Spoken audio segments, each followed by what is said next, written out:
Yo, What's up, bro? so this is this type of stuff you like right here. This what you want. Well, This what you artificial want. intelligence, bro. Artificial intelligence sneakers. This what you want on foot Yo, right now. bro. I saw that. I saw that the other day. I actually thought it was dope. I'm not even joking. That is still dope, bro. That is still No, dope. this what you want. If AI Icarus wants tech shookers, bro. AI design tech sneakers is the next thing, bro. I'm telling you this. I'm telling you this, bro.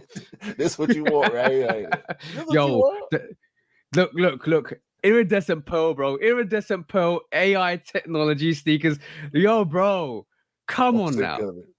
We gonna see. I promise you. I'm gonna go to the flea market in like a month, and I'm gonna see this sitting on the shelf. I promise.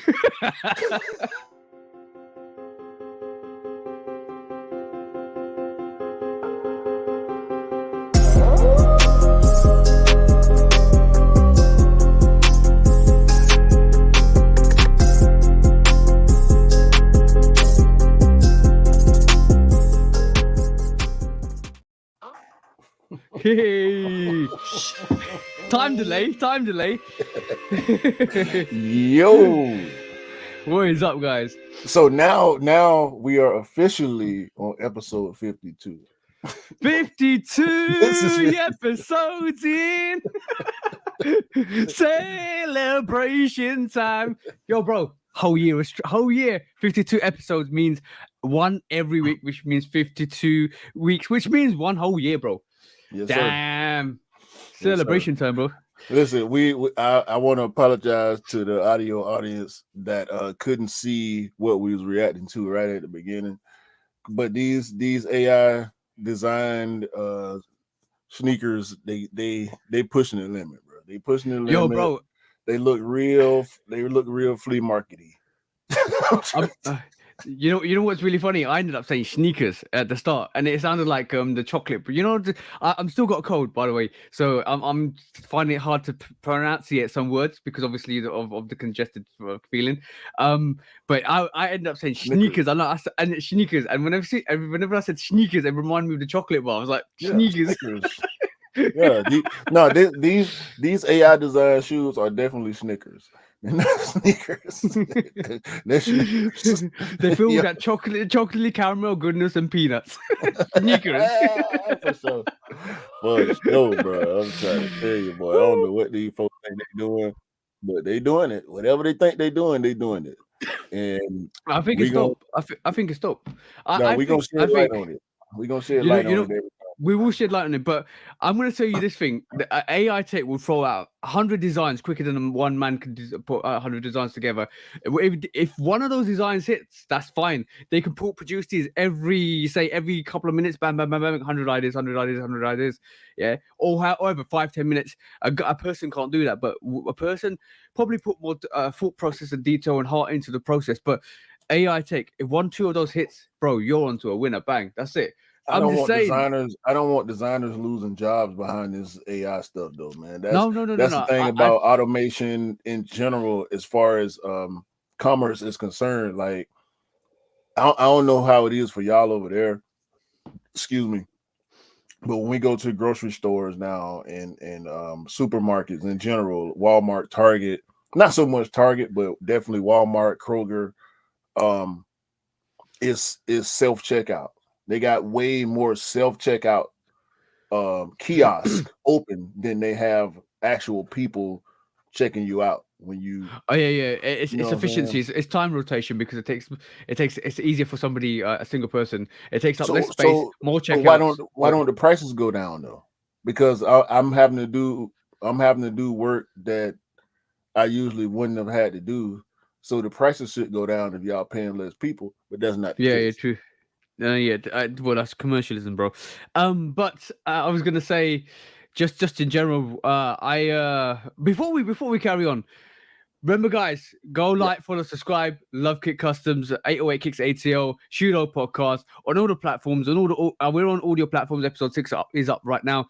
Episode 7 probably be up today as well, obviously, by the time we showcase this. So audio platforms, bro, we just hit 50 downloads. A lot of people, it's over a space of 3 weeks. It's been 3 weeks. 50 downloads. It's getting more traction, which is great. The Shoe Dog podcast TikTok is getting more traction, which is great. It's always going to be difficult at the start, especially with TikTok. But we are going to be there, guys. Just come and DM us, come talk to us, come and have a conversation, because we are always active, bro. Facts. Yeah, Shoe Dogs Reacts, reviews, customs, everything, guys. We're on there, and we're open and receptive to everybody pretty much that wants to come through and chat to us. So how did your week go? How's the weekend been? Okay, good.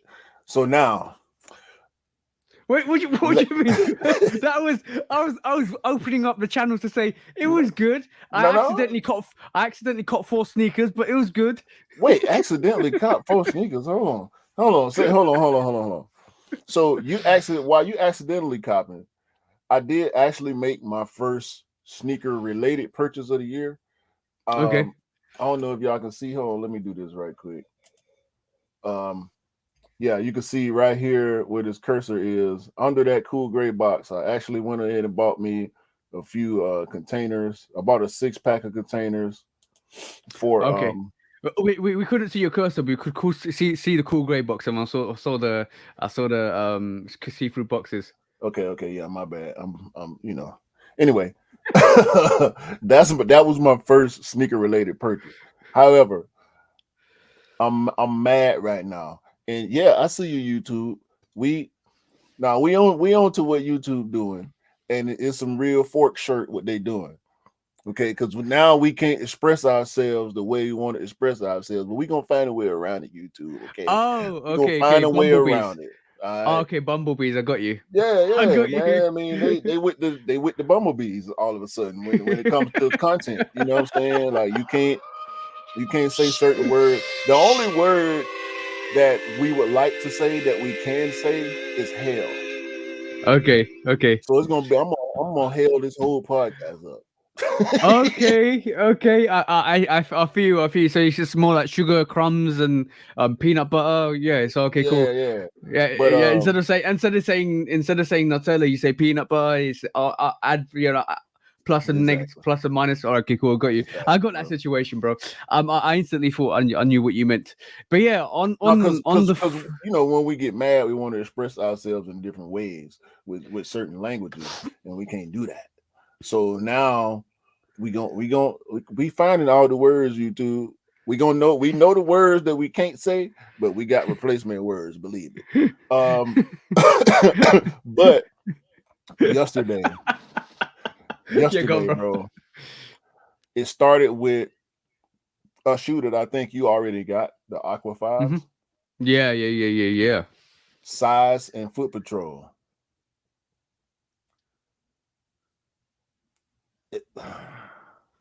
I'm going to delete Size and Foot Patrol off my phone. Because they're the same company, by the way. I know. And they kind of like Champs and Foot Locker over here, or JD and Finish Line or whatever. But yeah, man, you'll get the notifications. You can go to the site, but it'll glitch out. Like you'll go to the page where the actual shoe is, where you can make the purchase, and then it'll glitch out after like 2 seconds, and you can't find it. So okay, to hell with Size and Foot Patrol, as far as I'm concerned. All right, y'all done lost a customer, and this the second time because they canceled my order for US 13 on the Chicago 2s. That was for Hefe. Shout out Hefe, and he got his pair. We talked about that already. The second thing that happened to me yesterday that really, really made me mad is the Jordan 23 Chinese New Year dropped on Titan 22. Oh. And is region locked. Oh, what? For those of us that do not know, Titan 22 is a store in the Philippines, right? They've done collabs with Nike, and I'm pretty sure other companies. I'm only aware of the Titan 22 LeBrons, and I think they also did a Jordan collab or two in the past. But I got a notification for it. Shout out to Soul Savvy. And I went to the link, bro. I tried for like an hour straight. I kept refreshing, going back. Got on my desktop. Got to try to do it on the phone. What region was it locked to? Philippines. Okay, so then they've made that sneaker what it was supposed to be. It's an Asia release. Literally, it seems like the dunk. No, yeah. The whole Jordan pack, 1 lows. The whole pack dropped, bro. The whole pack. Even the Jordan 1 the Jordan 1 lows, all the dunks. So the pair that's only got the pair that's only got 5,000 pairs just literally got region locked in Philippines. Yes, I would venture to say yes. I don't know if they got all 5,000. We'll see. They wouldn't maybe that 5,000 number is a rumor. No. It's not a rumor. It's actually being marked in the sneakers. Only 5,000 pairs, but I know for a fact that Jordan 1 Low Year the Rabbit is only dropping in Asia, bro. It's gonna drop in China, the Philippines. It's gonna drop. That's the region. That Asia is done. That sneaker, Chinese New Year, is very special for the China and Asian people. So from that perspective, bro, they will only drop that, especially if it's 5,000 pairs in Asia. So why am I holding a Jordan 5 Low Chinese New Year? Yeah, but because that's not limited like that. The Jordan 12 Chinese New Year released in the US. Yeah. A lot of the previous, most of, if not all of the previous Chinese New Year releases dropped in the US. So we had I think we had a drop of the dunks here as well. We are gonna get all the other pairs. We'll get all the other pairs except for that Jordan 1 Low Year the Rabbit, because there's only 5,000 pairs. That's gonna be limited. That's, you know what that reminds me of? The Jordan 3 Soul. Remember the Jordan 3 Soul? Yeah, that's that sneaker, bro. That's that sneaker. That Jordan 1 Year the Rabbit is the new Jordan 3 Soul, bro. That's ridiculous, bro. That's ridiculous. That's real fork shit. Damn, son. That I can't believe that. But yeah, that's still a dope sneaker for a lot of people that want it. I just can't believe that they didn't make enough pairs. And this is what I don't get with Jordan Brand. I don't understand why they limit some stuff that's very desirable. It brings some hype to the silhouette and hype to Jordan Brand, but it adds salts into the wounds, not salts into the wound. But people that really want it. Hype don't make the money in the long term unless they're secretly invested in resale companies. No. You know what it does? It produces credibility to the brand, making it relevant. And what that does, it kind of like, look, you could see it with the Voodoos, the Jordan 1. Hey, it's a big cap. But there is definitely some investment that goes into that, because let's just put it this way: without the collaboration sneakers, without the hype sneakers, without the off-white sneakers, without stuff like that, nobody will be clamoring to get to these silhouettes. So, like, what really revived these silhouettes is collaborations. In the modern day terms, it is collaboration, and it's the Last Dance. But the collaborations were there before the Last Dance, but Last Dance just added more oil into the pan, or the oil into the water, or you just dash the water into the fire, and bang, it just exploded. And that speaks to what I've said often on the show. We are the minority when it comes to their target audience. They want the casual shoppers to buy in, because we're already bought in. We know what we want when we see it early, when we see mock-ups, which we're going to talk about later. And if you don't believe us, if you don't believe me and Q when we say this, look at how many Air Force Ones all whites get sold out. Look how many proper like people like us sneakerheads have got Air Force One all white. Look how many Pandas they restock constantly. Look how many Pandas that proper sneakerheads that love stuff doing. I'm not saying new sneakers that coming through aren't proper sneakers. Sneakers that been here for years. I haven't got a Panda, bro. Have you got a Panda?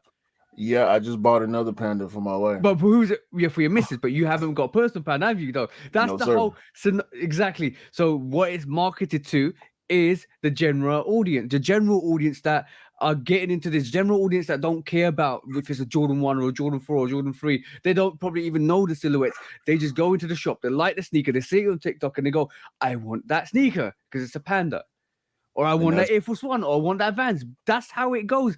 That's where Jordan Brand, Nike, Adidas, Puma, all of those companies make the most money.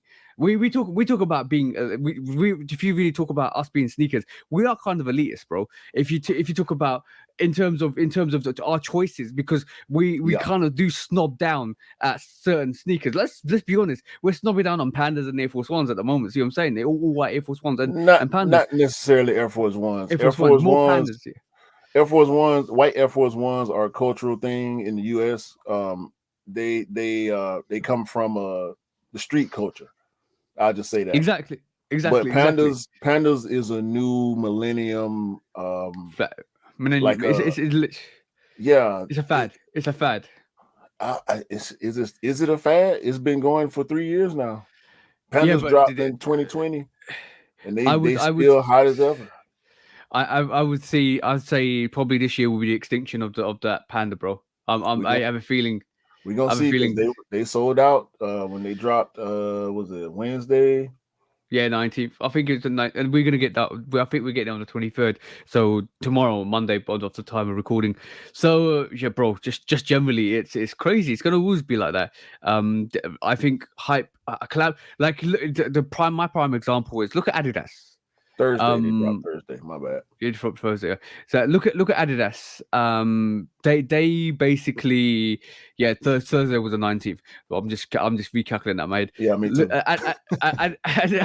Adidas was like have lost Kanye, lost that collaboration.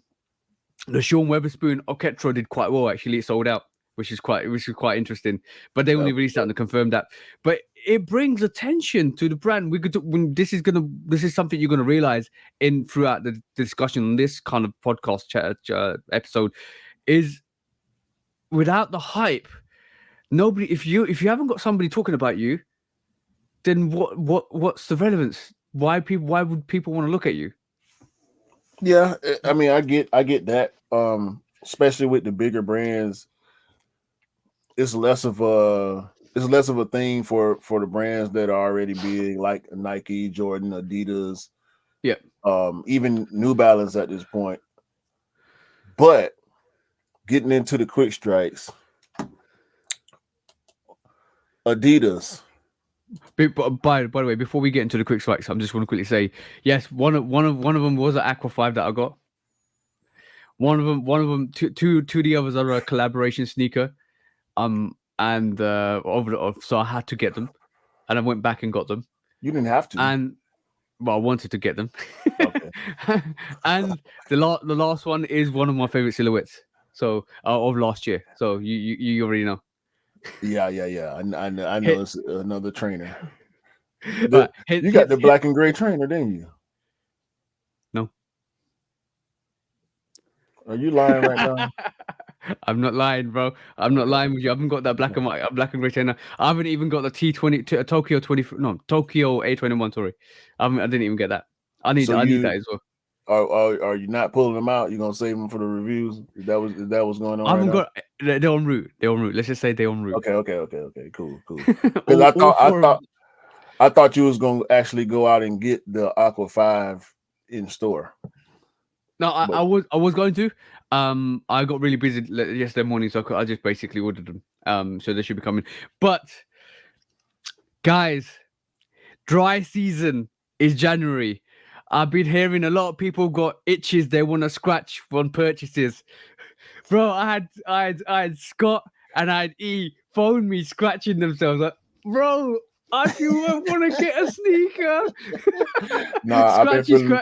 I've been feeling the same way because I also went back down the Alma Manier 3 rabbit hole, and I just can't do it, bro. Like, people, listen, we talk crazy about StockX all the time, right? Yeah.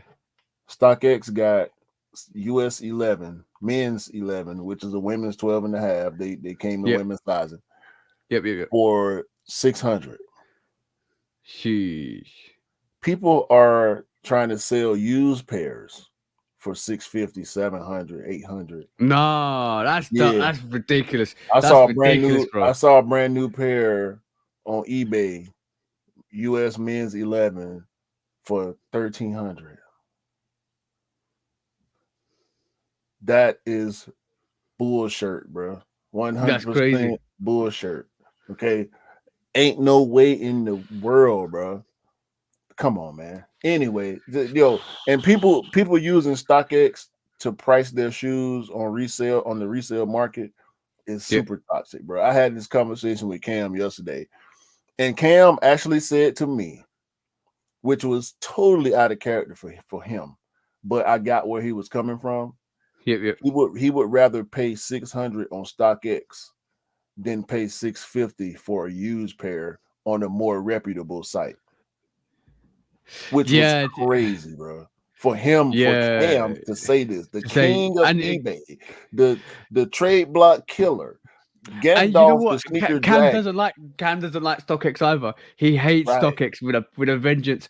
And we're basically saying, we was doing a live the other day, and he downright said, "No, StockX, get out of here, bro." Like, he hates StockX, and for him to say that just shows you that people overvalue these sneakers. People overvalue some of these. VNDS going for more than dead stock. Than brand new, bro. Bro, there's something wrong out here. So, guys, you need to check yourself before you wreck yourself. That's all I'm saying, bro. Anyway, let's go to the first quick strikes. We got a lot to cover this episode. Oh yeah. This one, I think we might spend a little bit of time on this one. The Adidas Adi 2000 Yu-Gi-Oh! Black Dark Magician. Yep. By the way, guys, this is coming out on the 26th and on the confirmed app on Adidas. Not promoting it, but there's a story behind this because this is ridiculous. This is absolutely crazy. You know what? You know what the resale on this is at the moment, bro? I did a little bit of research. It's 300. It's going for £350. It's got that sneaker is going for £350. Yeah, I'm looking. StockX got it for $250. That's a low price on a certain size. Yeah, but I did look around and I saw more pairs of that sneaker going for more than $250. And it's not going to go down. You know why? Because it includes a Yu-Gi-Oh! Dark Magician card. Yes, exactly. And that's this is the only reason that shoe is going for as much as it's going for. And it will go up, bro. It will go up as soon as more sell out. It's gonna go up because everybody wants that limited black card, bro. Yeah, that Black Magician card. And we know cards. And let me speak from my youth right here. I used to watch Yu-Gi-Oh! Back in the day. Yeah. So you're going for this then, yeah? Hell no. Just for that black magic card, bro. No, bro. I'm not a card collector or player or whatever, because I know that's a big thing. That community over there is big with the Pokemon cards and Yu-Gi-Oh! Cards and probably other intellectual properties too got cards. I don't even collect sports cards. I love basketball. I have 0 basketball cards. I got basketball pops, but I ain't got no basketball cards. So saying all that to say, when I watched Yu-Gi-Oh! Back in the day, there were several cards that if this player had these cards in their deck, Yu-Gi-Oh! Was going to lose against them. Period. Mm-hmm. One of which was Dark Magician, because Dark Magician is a very powerful card. Yeah. Blue Eyes White Dragon was another one. They also have a Blue Eyes White Dragon Adi 2000. And I can't remember the name of the other one. It was one of the God cards. I can't remember the name of it. The Obelisk, I think. Obelisk, the Tormentor or something like that. But Blue Eyes White Dragon and also the Dark Magician cards were very powerful in the series. So I understand why card collectors would buy this shoe just to get that card in their possession. Yeah. This is an awesome collaboration. I'm gonna be honest, like this is how I think Adidas are starting to pull it around with stuff like, if you're gonna do something, you gotta include something special with that sneaker. Not like the M&Ms or the Simpsons. I know it's more that was more memorabilia kind of collection. This is a bit more like Pokemon infused. Like go and find a card you want. It's like, you know, you see a lot of people on YouTube now do Pokemon box opens. It's like that. Literally, it is going to be people hunting for the right card, and I think whoever gets the right card, the value on that is going to go crazy. Yo, people are going to open this shoe, pull out the card, and do videos on the card and exclude the shoe. They might mention how they got the card. They got it, yeah. But they're not sneaker people. They don't do sneaker reviews. They might actually wear the shoe just because. I mean, if you look at it, you know, it's got Yu-Gi-Oh. It's dope sneaker. It's got Yu-Gi-Oh branding. It's got that eye on the back. It's got Yu-Gi-Oh stitched in. It's actually stitched in on the inside of the tongue, which is dope. And the color scheme of it is nice. This is not for me, but I could see casual shoppers that love Yu-Gi-Oh and want that card actually wearing the shoe because the shoe represents the Yu-Gi-Oh brand. Yeah. So yeah, I thought this was cool. It didn't surprise me when I found out how much the shoe was going for because of the fact that it includes that Dark Magician card, man. And that's crazy. This is the type of, with all the other collaborations that Adidas does. This makes sense. This one makes sense. This is what they was going for when it comes to trying to cross cultures. This actually worked. This transition makes more sense in terms of it brings value to the table. It brings something to the platform. It brings something to that culture, which is cards. If you do the Pokemon collaboration, you want to include an exclusive Pokemon card collection theme into it. So guess what? What's that, People that are reselling this sneaker because they know the card has value. Yeah. Once people buy the sneaker, the card will probably end up being worth way more than the sneaker. Of course it will, because they start to separate it. Yeah. People gonna buy this pack, and once they all gone, that card is going to end up being worth more than the sneaker and the card were together. And the retail on it is $120. Can you imagine though, like getting that exclusive card, realizing that you've got it, and you don't know how many cards there are out there with the same thing? Yeah, I mean the card collectors will probably be able to find out, because I venture to say they do better research than us sneaker people do. You reckon? Yeah, I think so. But okay, cool. I might actually go in and see what card I get. I'm tempted to go in for the sneaker to see what. No, it's the Dark Magician card. As far as what I see, the dark, because this is the Dark Magician colorway. Oh, so the Dark Magician card. It's just one card you get with it. Yeah. Oh damn! You get the exclusive, so it's not even like opening a pack of no. You just get the one card. I might need to go in. on that, bro. Let me just do this. Hold on. If I get the sound, if I can get the sound board working properly. All right, this is nothing really sneaker related. Just something for out the fun, out the blue. All right, cool. What would you be a collector of? Cards, coins, or stamps? What would you choose on them? Because this is more about valuation rather than what we're talking about, just fun stuff. Like what would you collect? What would you choose to dump? I would probably dump. That's tough, bro, because all three are lucrative, and it would depend on the standpoint. As far as what I would like more, what I would enjoy more, I would probably enjoy cards the most. So I would choose cards. I would probably dump Stamps. Yeah, Stamps is mind upon outdated. So I just think like for coins. the fact that their stamps are being phased out,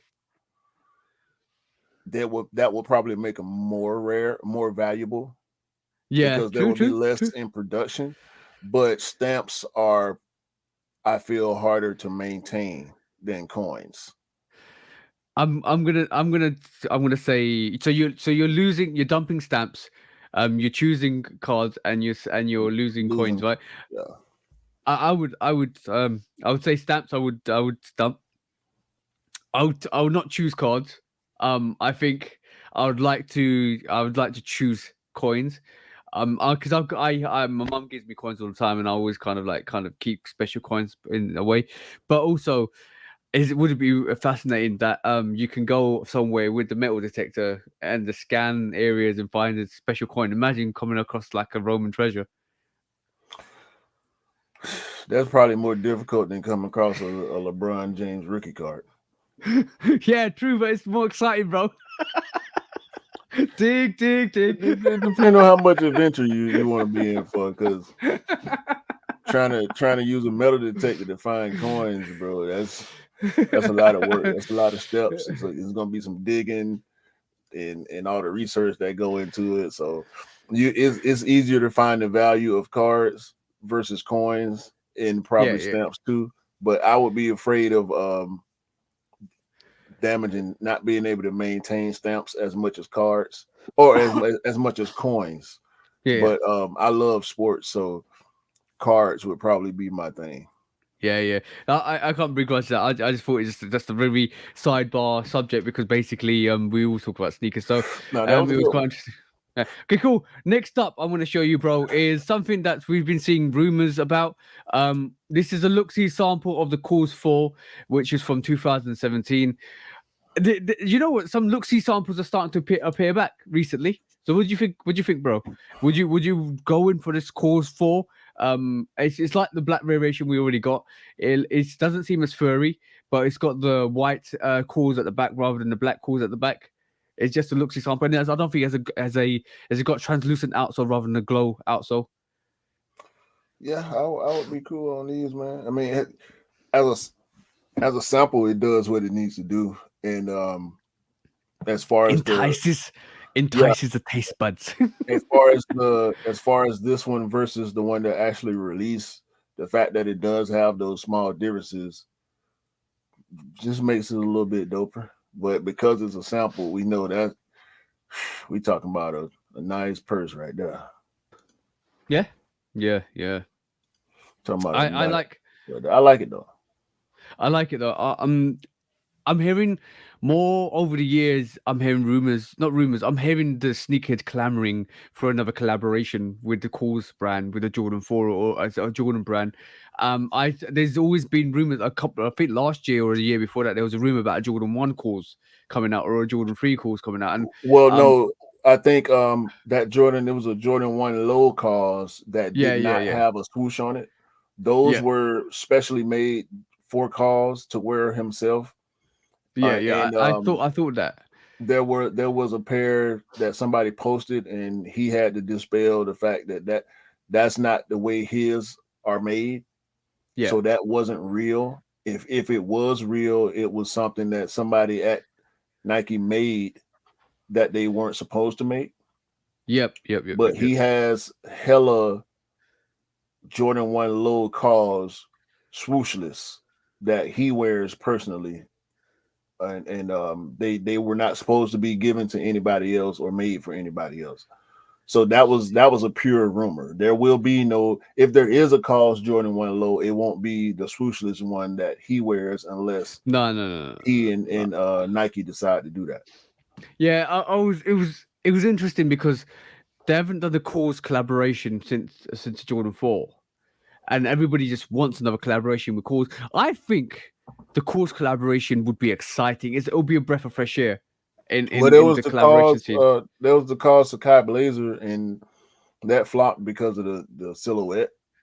It was a Blazer low, yeah, and people don't really like Blazer lows. Yeah, bro, I think there's a massive difference between the Jordan 4 course collaboration and a Blazer collaboration. If he did if he did a Blazer mid 77, I would buy it. But that involves Sacai as well. That was something different. I think the only thing that introduced that was those X marks at the back. And probably a little bit of the colorway. It was the Sacai silhouette, the Sacai Blazer low silhouette. I think cause contributed the colorway and, like you said, the double X. Exactly, and that's the only thing I could actually think that it was massively influential on that sneaker. Otherwise, if maybe KAWS had a collaboration with just the Blazer itself, it might be totally different, bro. It might have been totally different. It might have had a bit more hype to it. I don't know. I think a lot of people got tired of the Sacai Blazer or the Sacai kind of collaborations at the end of last year.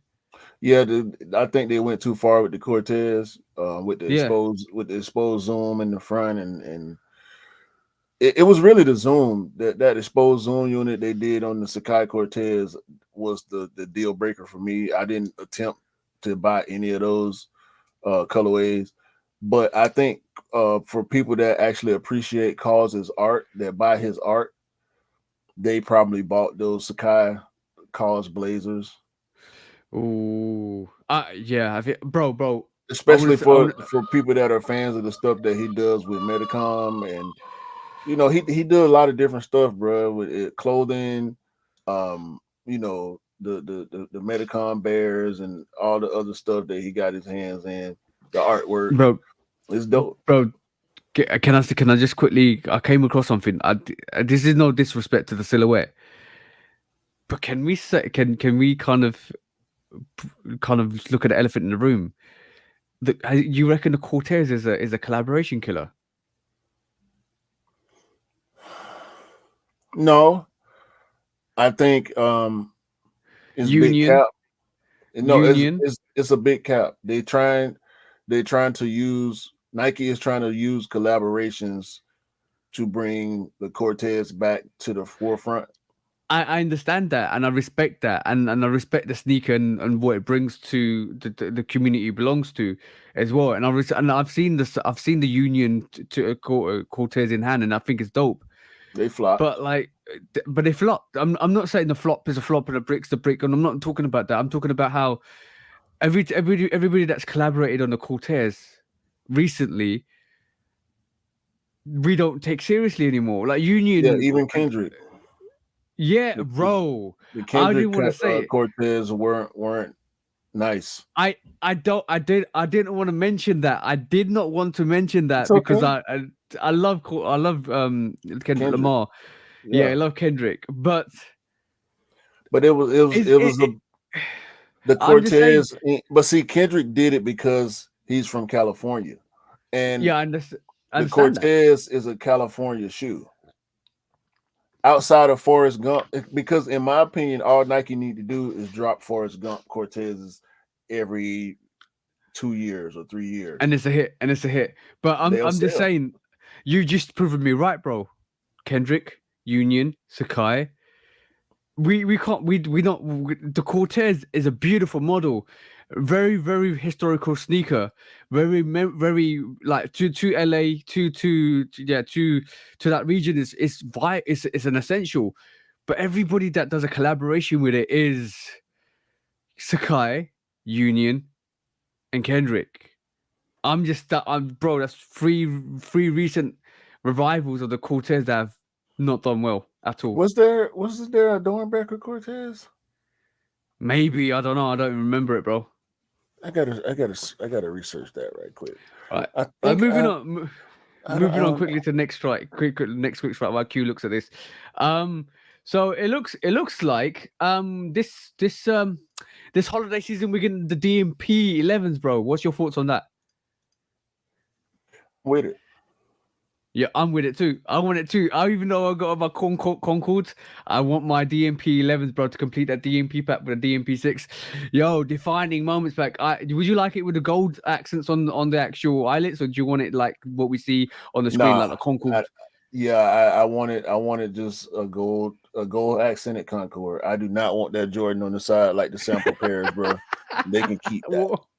Well, you're not the only person. I wouldn't mind it, but you're not the only person that said it, bro. That's the only reason. That's the only reason I didn't like the Jubilees. If the Jubilees did not have that Jordan on the side going up the eye stays, I probably would have went for it. But I didn't just because of that, bro. And it like you was alluding to earlier. I know that's a real nitpicky thing. Yeah. Every time I see somebody wearing Jubilees, I'm like, bro, that shoe is not it just because of the word writing on the side going up the side, bro. Yeah, because you're not used to it. That's probably why. But are you unhappy at the fact that they're not releasing the Legend Blue or the Columbia 11s? And the rumor was the Gammas are going to release. I still think the Gammas Legend Blues, I think, be moved a year back, so I think that we're going to get that next year. And I still think the Gammas are going to, or Gammas or Space Jams are going to be the release after the Legend Blues. But are you sad that you're not seeing the Legend Blues?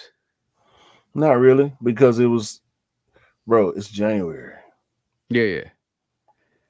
I'm so jaded right now when it comes to early predictions and mock-ups and all this stuff, bro. How long have we been talking about the same mock-ups before we realize that it's not going to look like that, or it's not actually going to come out as the original did, or it's actually a reimagined or whatever, bro. I'm not. I was never fully in on the Legend Blue Gamma thing. Was I hopeful? Yes. Was I excited that it was a possibility? Yes. But I'm not even rolling with this 100%. Yeah, we'll talk about that further down in this podcast, because this is one of the subjects we need to touch on. But I'm happy if the DMP 11s come out. I'm gonna say. I was talking to Scott with this the other day, and basically we had a discussion about 11s and how do you revive? I think the 11s, a lot of people, 11s a lot. I think a lot of people right in this moment in time, I'm vibing with a lot of 11s recently. That's on them, bro. Yeah. I'm just. Do you think taking it back to having 111 a year and making it special, making it OG type, bringing back the Pantones, bringing back the Legend Blues? The release schedule hadn't changed. We just get one women's and one men's. It's been that for years now. Yeah, but I think that's been detrimental to the Jordan 11. I don't think so, because the women colorways are never OG or OG reminiscent. Tell me a woman's colorway that you would vibe with personally. I like the Blue Velvets from last year. Yeah. Other than that, I like the Burgundy from a few years back. Okay, and I said that to Scott as well. What other one? I would have liked the animal print more had they actually. You know what? I'm not mad at the animal print 11. I'm really not. Okay. But I think it could have been done a little bit better. I can't say how, but I think something could have been a little different about it that would have made it more attractive. But I don't think it's a bad sneaker at all. I wouldn't wear it personally, because I do feel like it was more catered towards women, but I have seen men buy, wear, and also customize that animal print 11. And the year before, where the year that we got the Breds, 2019, there was the white and silver women's. Had it not been glittery, a lot more men would have bought that shoe. And believe it or not, I have seen men buy that glitter 11 and wear it. Okay, I'm just saying. I wasn't keen on the Cherry 11s last year. I know a lot of people were. I know a lot of people was. I wasn't keen on that. Though. It's a nice. It was nice. It was a nice shoe. I wasn't keen on and win like sneakers either when they came out. I just wasn't vibing with the. I just don't know. There's something because the blue variation was more Concord base. I didn't like the all red upper at all. So I just feel like so there's something seriously has been taken away from the Jordan 11 since they double release these sneakers like women's pairs and men. I'm not saying women's pairs and men's pairs shouldn't get size curve or size range or silhouette or sneaker. I'm just saying that obviously we talked about the bell curve being a bit more open for the women's pairs. I just feel like bring something special to the table. Bring some more speciality sneakers to the table, or OGs like this DMP 11, like the 7210s, like the Pantones, like the Legend Blues, like the Gammas, like the Cap and Gowns, like all of those. Yeah, at one point we was getting 3 11s a year, especially when you're releasing the cap and gowns as well. And we get a cap and gown every year. They just chose the 11 that year, so I don't really count that as one of the yearly 11 releases.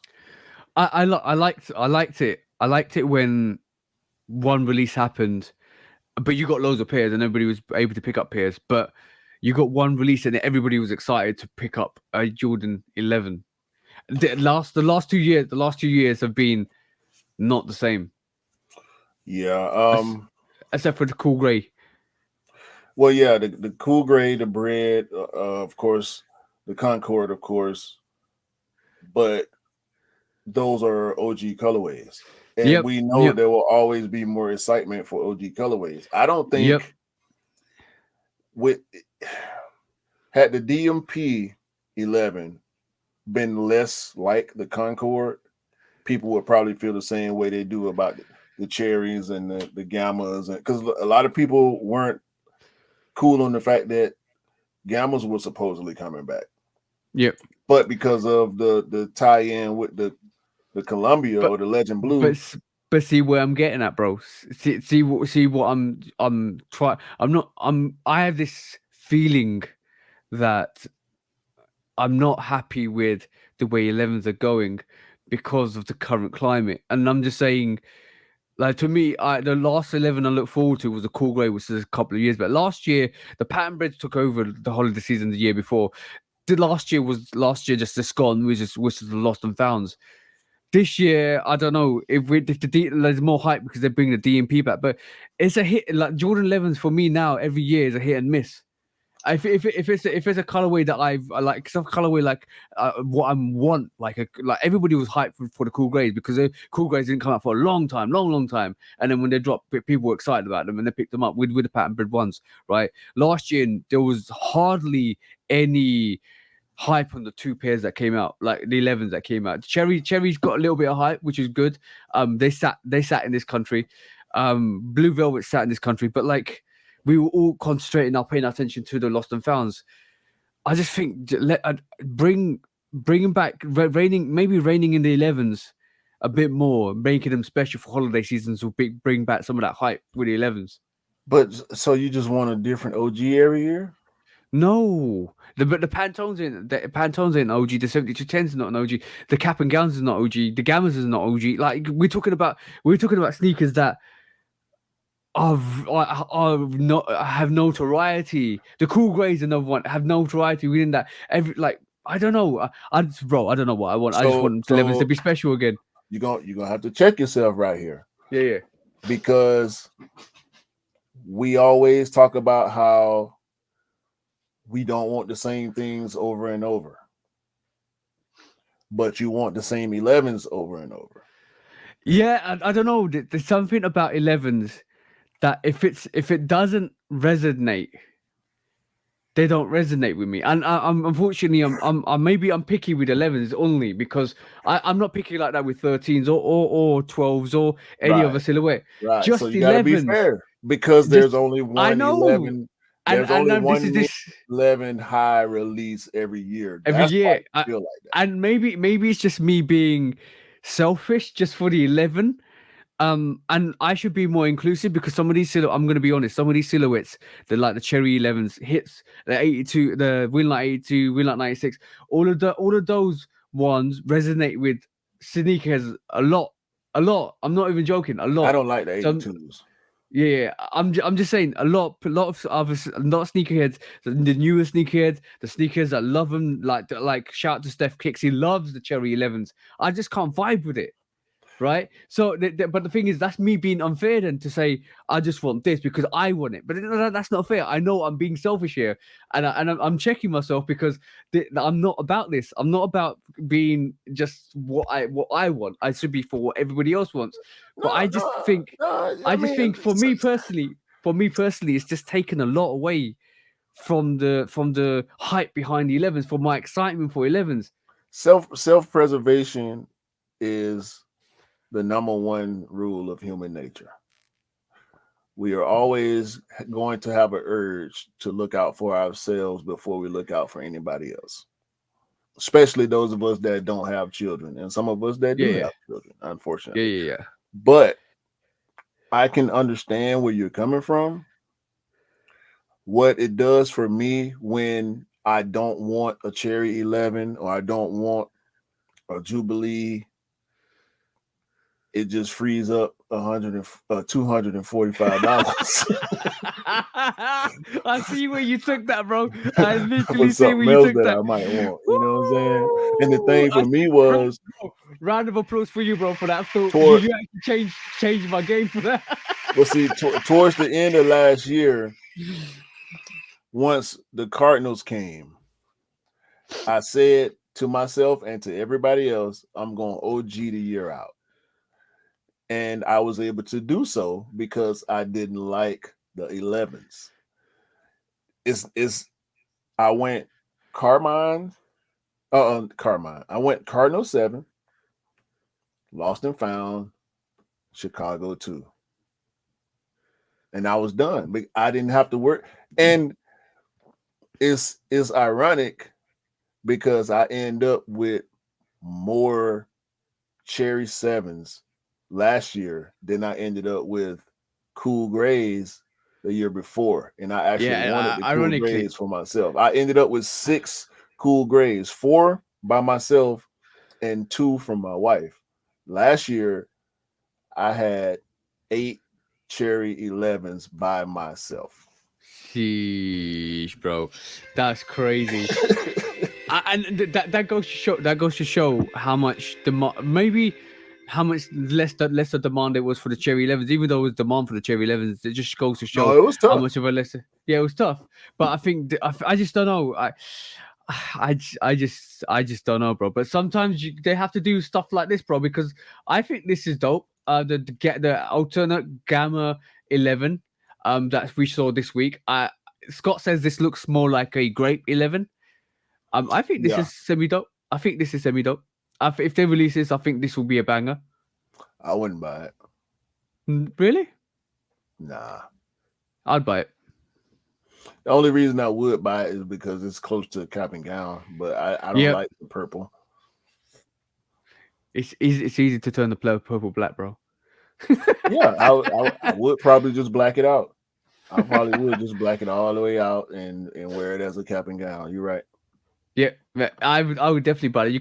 You got multiple variations to this. And by the way, let me just share this DMP again with you, right? Because Scott had a radical idea. Shout out to the bro Scott. But I'm gonna say, I don't know if he wants me to say this or not, but I'm gonna say this because I'll probably end up doing a mock-up for him.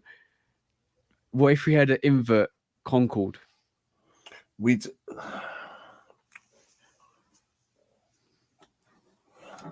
I ain't got nothing to say.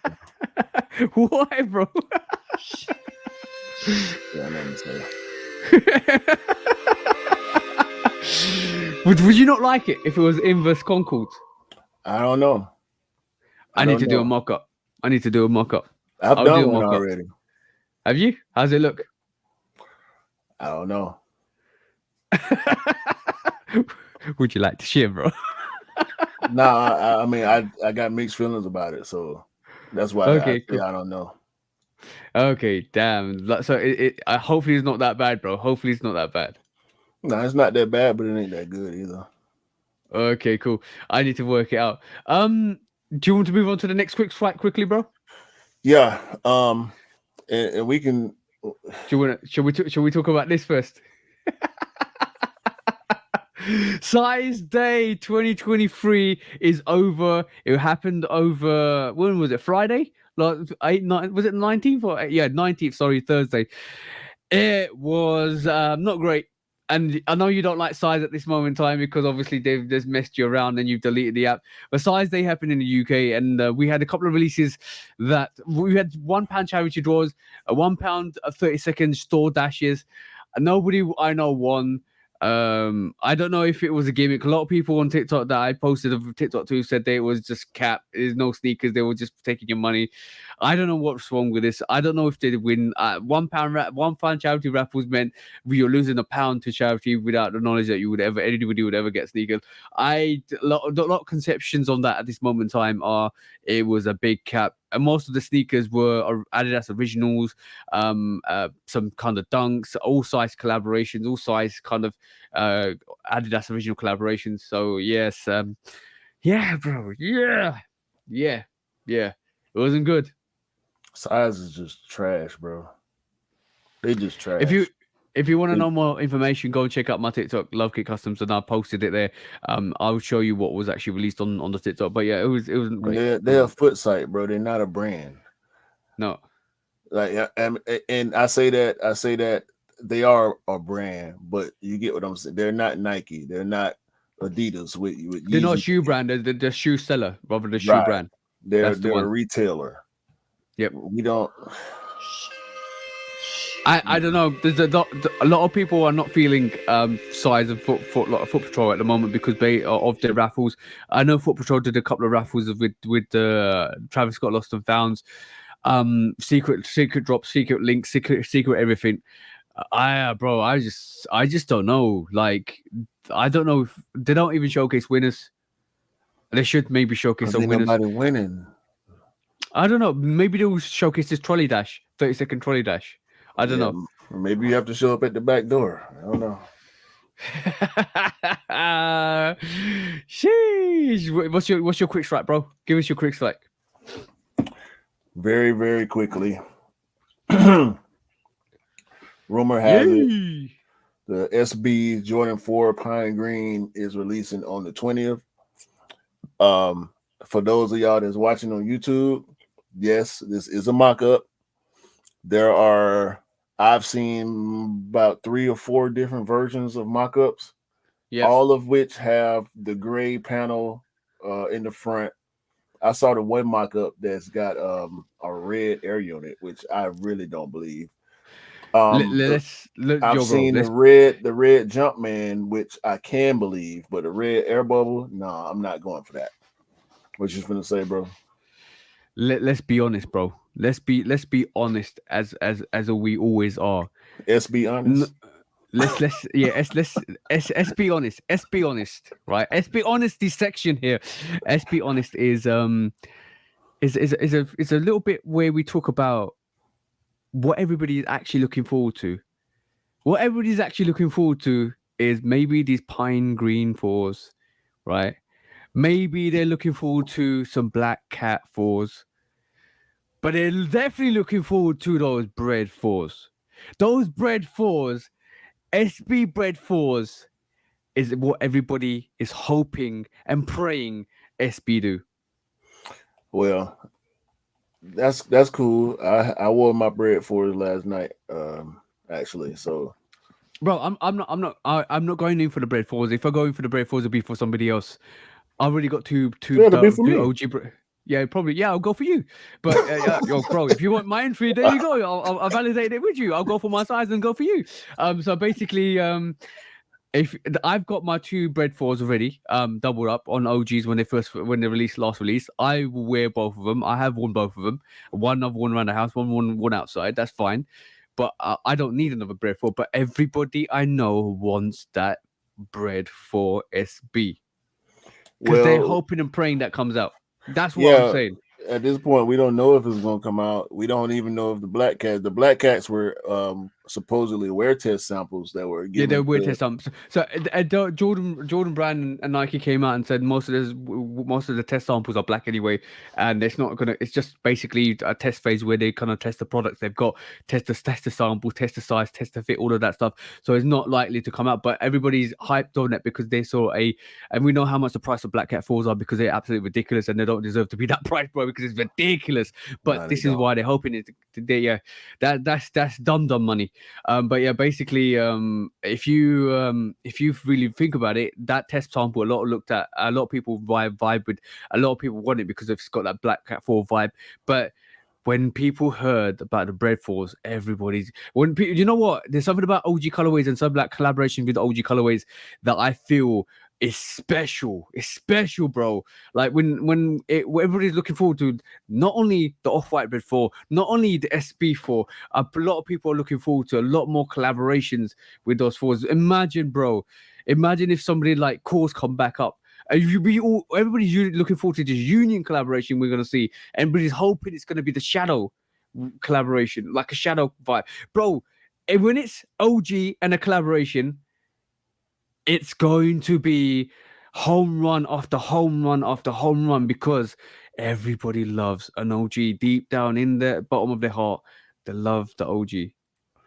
Yeah, it's gonna be difficult anyway because of the SB, and it's gonna be more than likely a skate shop exclusive and maybe sneakers release. But yeah, Bread 4s are gonna always sell, whether it's a SB or not. So, and we just got them, a few years back. So if they do it again, it's gonna be a big problem. And why do you think a lot of people are vibing with the MM Year 12s? Because they're so close to the OGs, bro. And we're supposedly getting OGs this year, so. Yep. And it's, bro, forget the reimagined. Give me a holy moly Moses Jordan 3 white cement and I'll still wear it.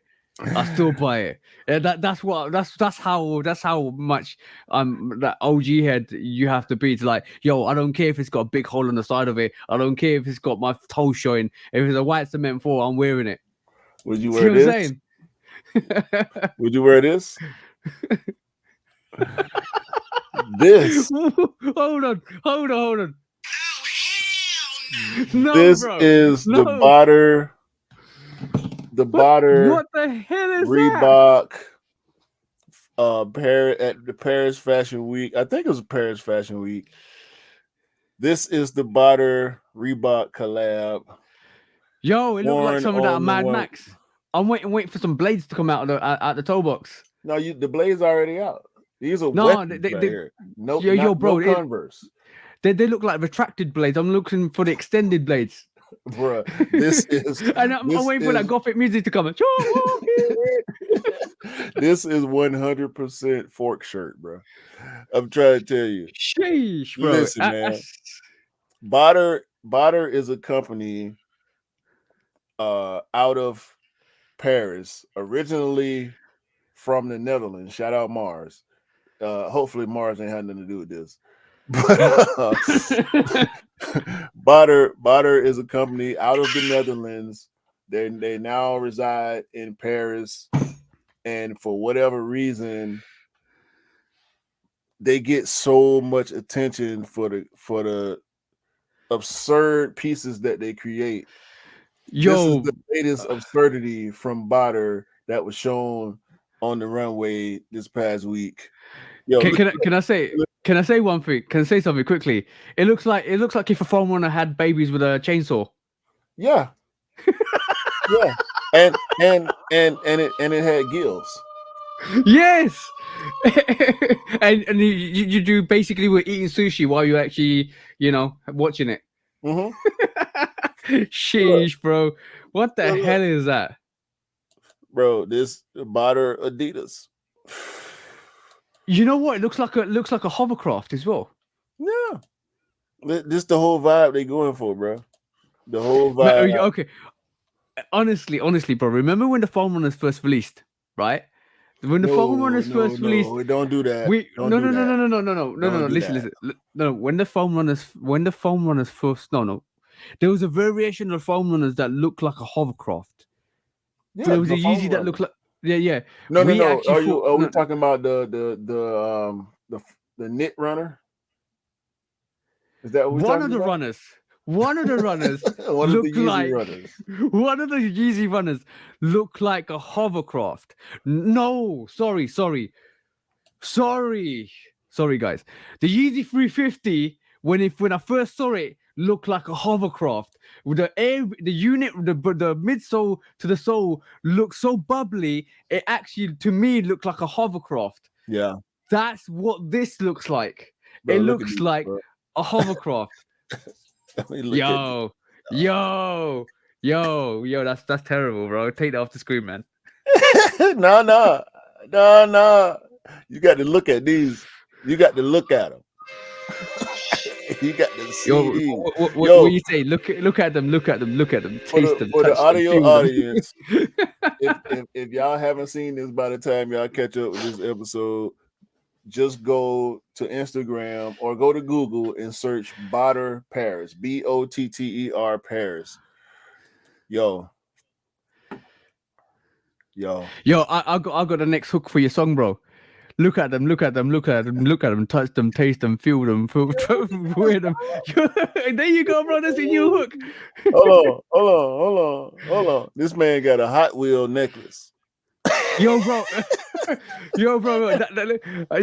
That's how you start your new song. You got hold on. Look at them, touch them, taste them, feel them.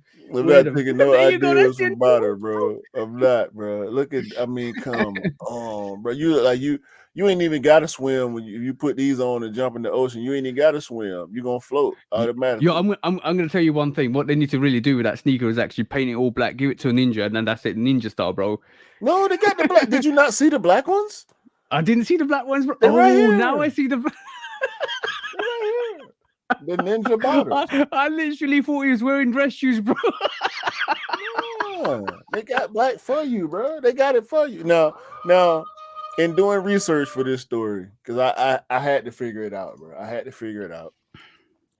Botter became popular recently for the condom glove.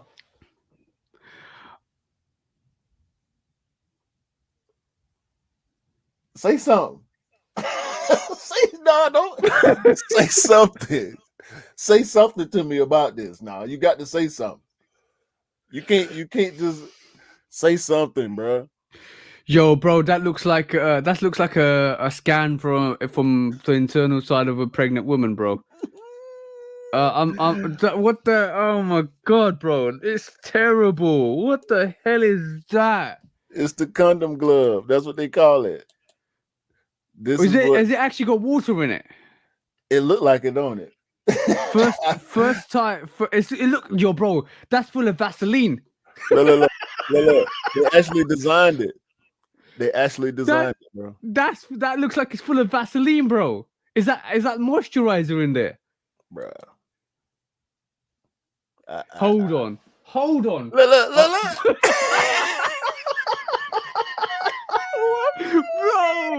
Bro, that looks like bro. Look at it.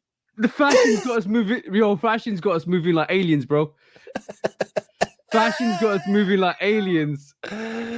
Yo. So there is actually liquid inside the glove. Yeah, bro, no cap. That's really good. Imagine giving a slap to a person with that on. No. Sloop. No. Sloop. It's not a slap, it's a sloop. Sloop. But nah, bro. This is what Botter is about. And there you go, guys. This is high-end fashion for you. But this is why we joke. This is why we joke on high-end fashion. Look, this is a pair of soccer boots, bro. Look what they doing to the boots, bro. Why? Is that resin? Yeah. Who's wearing that to walk that, bro? This is the shoe that we was just looking at it.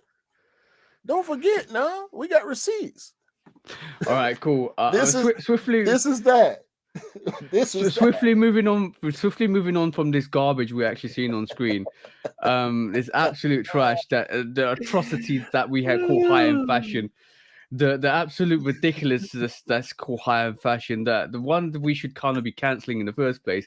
We get this, bro. Like, we get this absolute monstrosity of a sneaker. Like, this is the Louis Vuitton Air Force One. I don't even say it. Louis Vuitton Air Force One false fur. This is pom poms on you. False fur, yeah. This is pom poms on your feet. This is you Muppets on your feet, bro. Literally, what you guys go? If you listen to this guy, go and check out the Louis Vuitton Air Force Ones. Virgil inspired, by the way. God bless his soul. Virgil didn't inspire this, bro. Don't do that. Don't do that to Virgil, bro. This is what it says, bro. Got nothing to do with this, bro. Question mark. Okay, I'm taking Virgil's name out of it then because there's question mark. But yes, this is Louis Vuitton Air Force One false fur. Go and look at it. Go and check it out online, guys, because imagine a pom-pom on your feet. You know those cheerleaders that you get and they got pom-poms and they're waving pom-poms around? Cheerleaders, chairmen, whatever you want to call them. Yes, imagine wearing... This is a perfect cheerleader script this looks like a red panda that somebody died. Look at the swoosh. That's not a swoosh, bro. That's supposed to be the swoosh, bro. No, it's not. Don't tell me that. I would buy it and shave it down, bro, to see what's underneath. Listen, what's under the big bad bush? Cactus plant flea market dunks. The cactus plant flea market dunks. That's exactly what people did. They were shaving them and braiding them and everything else. There's something about a big bad bush that you want to shave down. Come on, bro. YouTube is watching, bro. I'm just saying that sneaker is a big bad bush, bro. YouTube is watching, bro.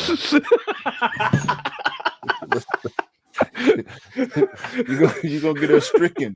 You're gonna get us stricken by YouTube. I'm just saying that. One question for you. I got one question for you. Is this the only picture? I'm just saying. That's the only thing. I'm just saying that's a bushy shoe you want to trim down.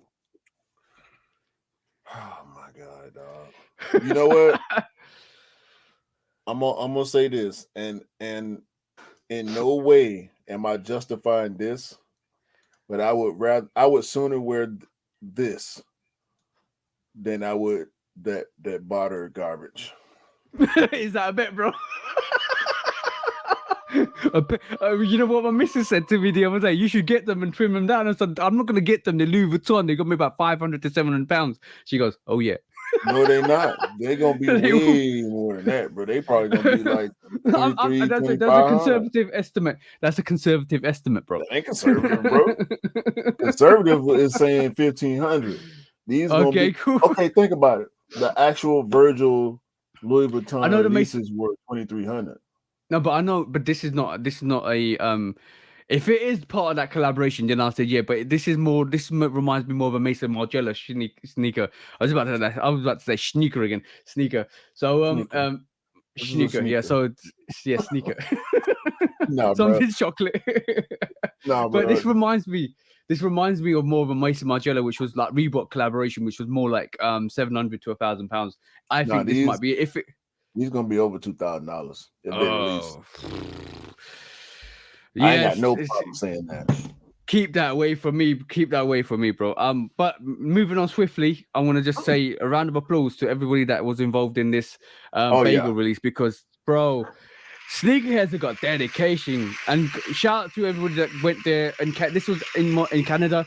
And basically, a lot of people went out there and just literally waited out in the cold. Waited for their bagel dunks, and people ain't got gloves on either. Like, no, exactly. But I think Canadians are just built for. No, they're different. Yeah, they are definitely built different. Not this guy. he ain't built for what everybody else is. Bro, round the corner, and ironically, it's called 0.0. Of course, because it's definitely below 0.0. 0 degrees. Real, But again, round of applause for everybody that actually went and got the actual dunk bagels, because this was actually quite dope to see. I told you guys, when sneaker dogs sneak, they sneak really hard. Yeah.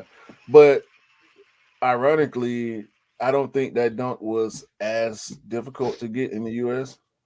No. Canada's a bit different. They weren't necessarily readily available. Like you couldn't just walk in the store and grab them. But they weren't, the hype on these weren't. I mean, we talked about them, of course, but the hype on them, I don't think was through the roof like it appears to be in actual the country that they represent. So shout out to them, man. I wouldn't have been out there. Bro, and Scott was telling me that he waited for his Bart Simpsons in the cold as well. So, bro, when sneakers want sneakers, they will camp out, and it's amazing to see. And shout out to anybody that does that still to this day. I know sneakers are still sitting in stores, and it's if you want the sneaker, this is what the dedication it sometimes takes to get a sneaker you really want. Yeah, for sure. Moving on, we got more foolishness in the sneaker community. I don't think this is worthy of a court case because Schmitty Kicks has received their just due. Filing for bankruptcy, owes customers and banks over $18 million. Sheesh. This is along that Zeta Kicks line. The Zeta Kicks lines, yeah, exactly. I don't get how these people feel like they can get away with scamming for sneakers. He's gone missing. He's literally gone AWOL on social media. He's deleted all his social media. He's literally gone AWOL. You can't get through to him. Nothing.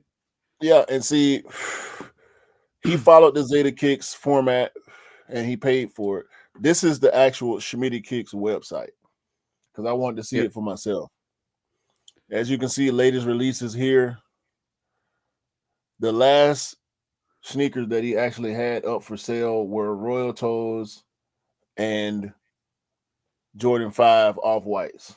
Oh, they came out a long time ago, bro. They came out in 2020. Yep. So let's go to the Nike tab. Mochas. Everything is out of stock. Toddler Flints. I mean, PSG 4s. I heard his inventory is only worth $808. Ain't no inventory on the website. No, but apparently he's only got $808 worth of inventory left. No products under Jordan. He got pictures of it, but everything is supposedly out of stock on the website. He actually has a Cactus Jack page with merch, Supreme page, nothing. I mean, why? This is the problem, bro.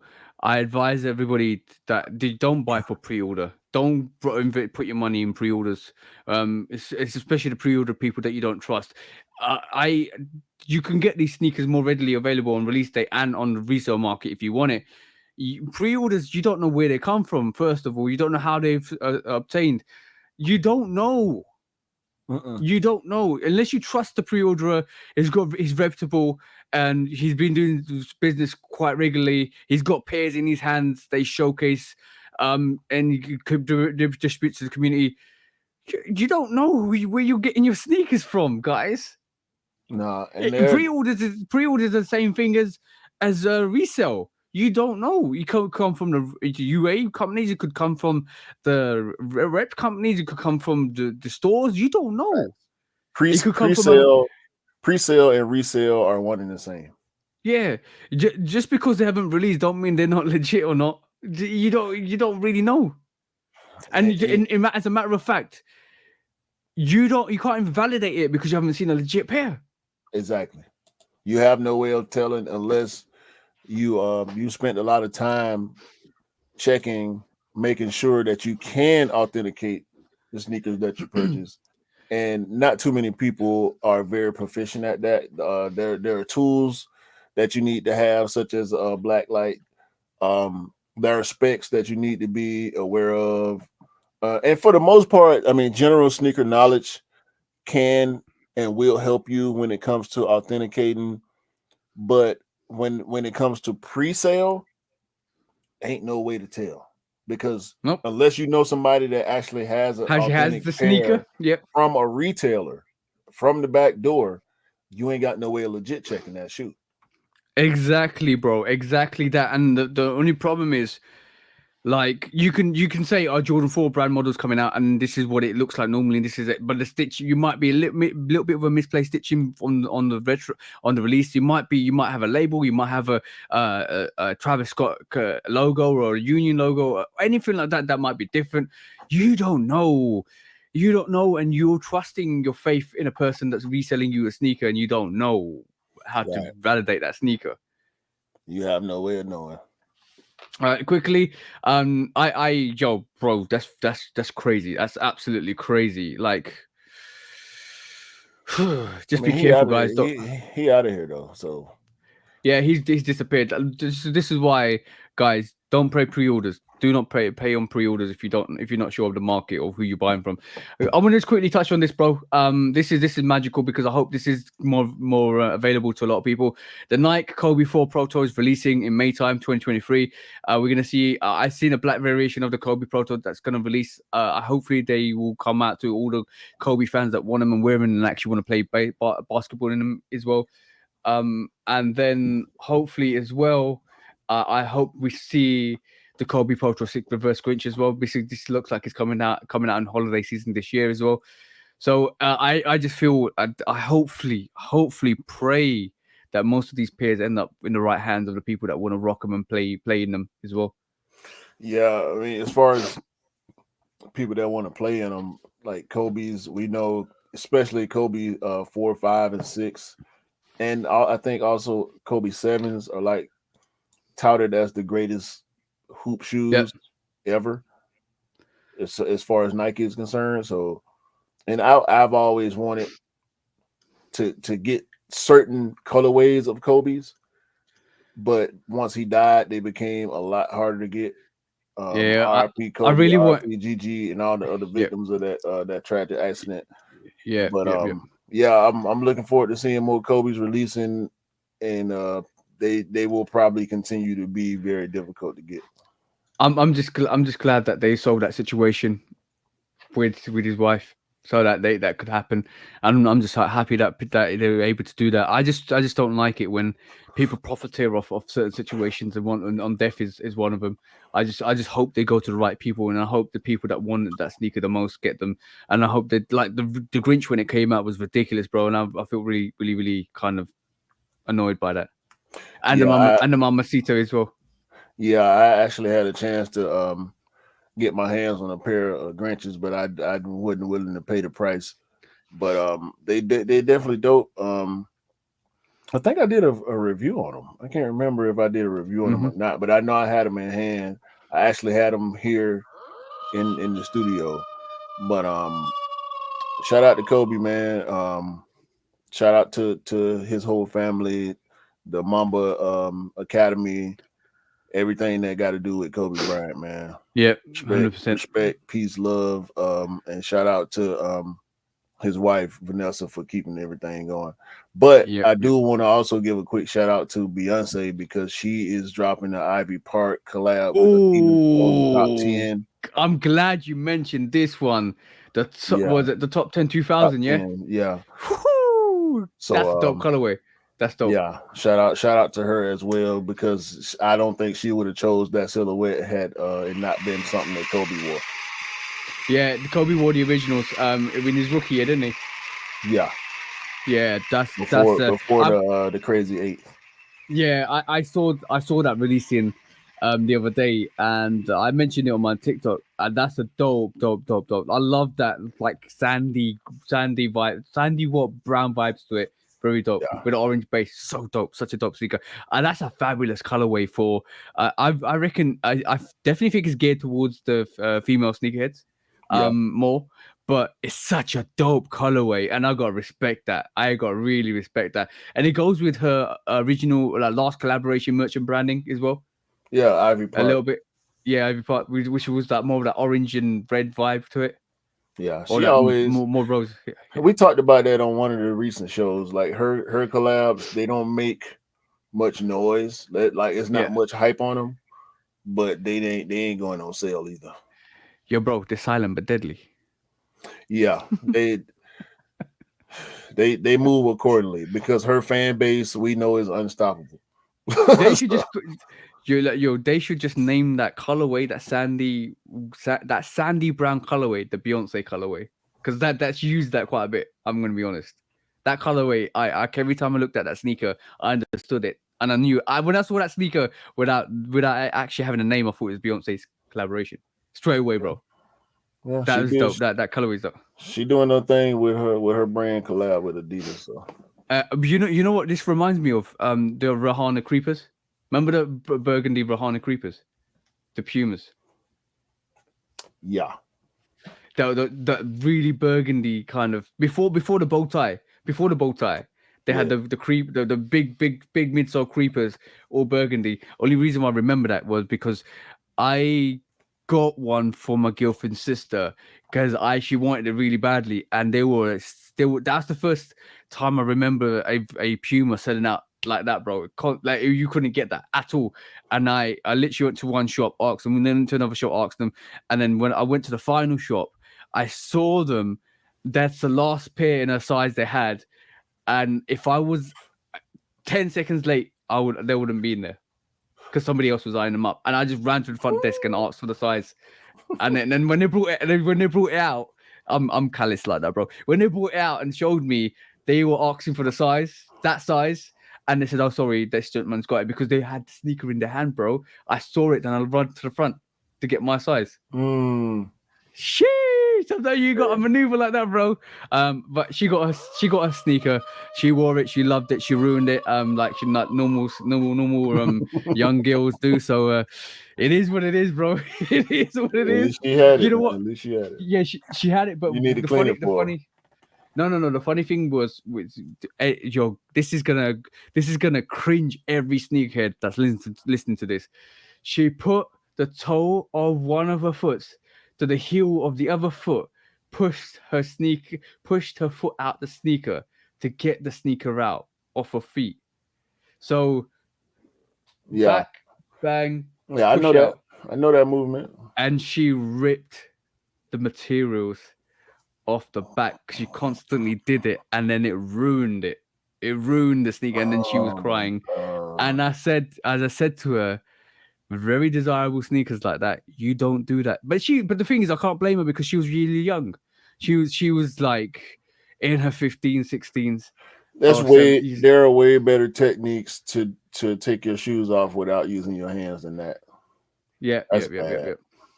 Anyway, what I tend to do is lean my midsole onto the stairs and just go pop. That's it. It comes off. Or you could press your heels together and pull one foot out. But I'm to the point now where I'm just gonna grab the heel and pull it off that way. Yeah, it's easy. It's easy. But yeah, sometimes if they're not really sneakerheads, they just like certain sneakers. And if you tie your shoes too, you have to untie them when you take them off, or you're gonna run. Exactly. But she learned like from her doing that, she learned to look after the sneakers in the future better. Because I think I got her 6 rings. No. I got her a pair of 6. The women's Jordan 6s with the rings on them. Yeah. I got her that, and she looks after them a bit more, and she cleans them a bit more. Hoops, that's the one. I got her sister the Shimmer 4s as well. And and she's got the Cool Grey 11s because her boyfriend got it. The youngest sister that my girlfriend's family. So they like their sneakers, but they tend to now look after them a bit more. They realize they're more exclusive. Because you know what's really funny? People around me, because I pick up sneakers, they always ask me for advice. They always ask me to look out for them. And then they realize how hard it is to get, because sometimes they come up to me months after the release and said, I want this. I said, oh, okay, cool. You can't get the Cool Grey 11s no more.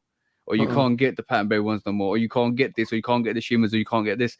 It was interesting that I just got it from a restock, but yeah, sometimes you can't get it when they realize it's out. It's already been out for like 3-4 months. Exactly. Because they see it on Instagram, which is people that post it, and the people that post it that actually look. This is the frame. We get it. We post it.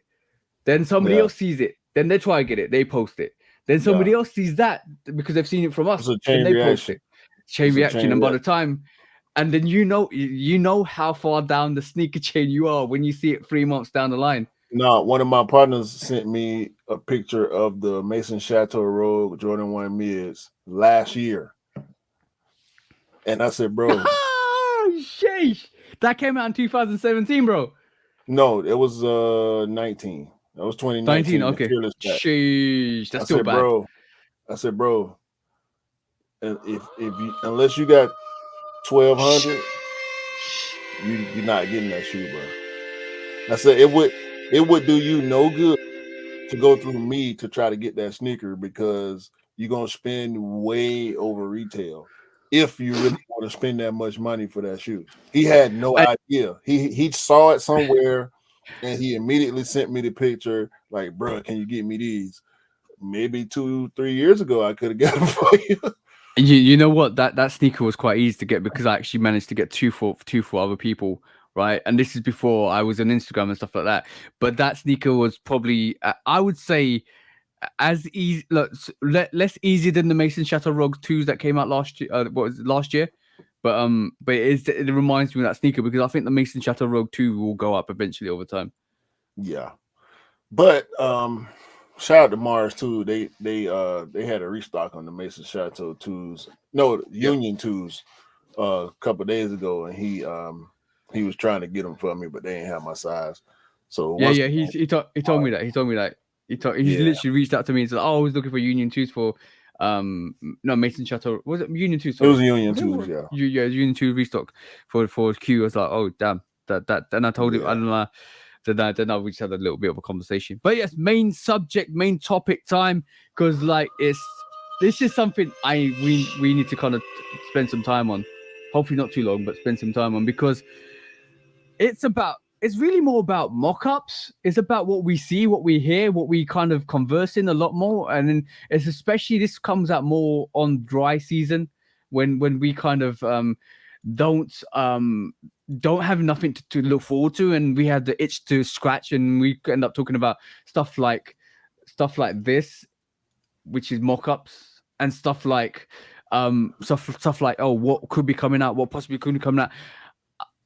How much do you believe about mock-ups? Well, because what we're looking at the screen now is there's rumors. Forget the PlayStation sign. This is the old mock-up. There's rumors that the SB Travis Scott is doing an SB or 2 new SBs this year, right? Well, first of all, this is cap. We saw the Travis Scott, the PlayStation Travis Scott collab was exclusive. There were only 5 pairs that went out to the public. But these are obviously supposedly PlayStation Travis Scott dunks. Yep.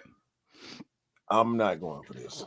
No. The mock-ups, I'm just showing you a random mock-up, but there's now been mock-ups of the SB Travis Scott, basically Dunk Low SB Travis Scott, that literally look like there's going to be 2 out this year. And to me, it feels like there were 2 mock-ups produced, and it feels like this is a lot of people want now, and a lot of people are expecting now, and it's going to be different. Not a lot of people are not going to be happy. I want to really talk about just how ridiculous mock-ups are. Because I want to also show you this, bro, because I saw this and I just instantly thought this was a cap, bro. I'm just gonna try and Well, look at the difference between the 2 swooshes on the 2 different mock-ups. Like, obviously this is not real. Yeah. Obviously this is not real. But let me just quickly share this with you, guys. If you listen to this, it's probably worth you checking out the pictures I'm going to share on the YouTube channel. So, bloody hell, 2 seconds. So, but did you see the Jason Tatum sneaker that was reportedly false the other day? Yeah, we talked about it last week. Yeah, we talked about it last week. Did you see the picture that was showcased the other day with the Cool Grey 2s? Yeah, and I immediately called Cap on the Cool Grey 2s. Yep, because that Cool Grey 2 is this, bro. So analyst number one, we see the Born and Bred. Is that the Born and Bred? Yeah, the Born and Bred SBs at the back. There's loads of them at the back there, right? Mm-hmm. Yeah. Then also cap number two, this Jason Tatum sneaker is supposed to be fake. That's what he said. That's what he said. We're just taking the facts, not the assumptions, the facts. He said Jason that sneaker's fake. That's not the actual release. Yeah, that Jason Tatum sneaker is not real. That's what Jason Tatum said. And now in the same picture, we're saying Cool Grey 2s, the women's exclusive Cool Grey 2s. Right? Bro, these UA people have got your sneakers before they even released, bro. These UA's replica places have got the exact release on release date. It's no longer the case where you're going to wait 2-3 weeks before they catch up or a month before they catch up. They're already caught up, bro. It's getting really serious out here. Because they going off mock-ups and early looks now. They have learned that social media will give them the blueprint. The answers. Yeah. And they take existing silhouettes like the mock-up creators do. Excuse me, like Z Sneakerheads is pretty much known for. Yep. He takes existing silhouettes and applies colors via color codes that he obtains through his sources, and the fake factories then create the mock-ups. And we've seen this. We've actually seen this happen, bro.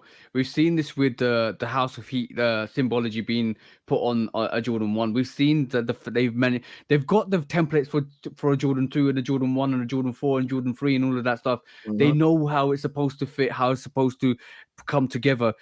Unfortunately, they're doing this more and more, bro. It's happening more and more. So this is the reason why we saw Travis Scott Jordan 1 mochas release on release date, right, at the same time as the actual sneaker, and it was so close that apparently, allegedly, thousands went through StockX and they were legit checked and they were validated correctly as being real. They did the same thing. They did the same thing with the Jordan 1 High OG mochas. Same thing. They copied the colors from online pictures. They did the same thing with Lightning 4s. What was the other big one they did it with? They do it with Pandas. Yeah, it's so bad, bro. It's so. I would say, if you don't get a sneaker on release date, you're struggling.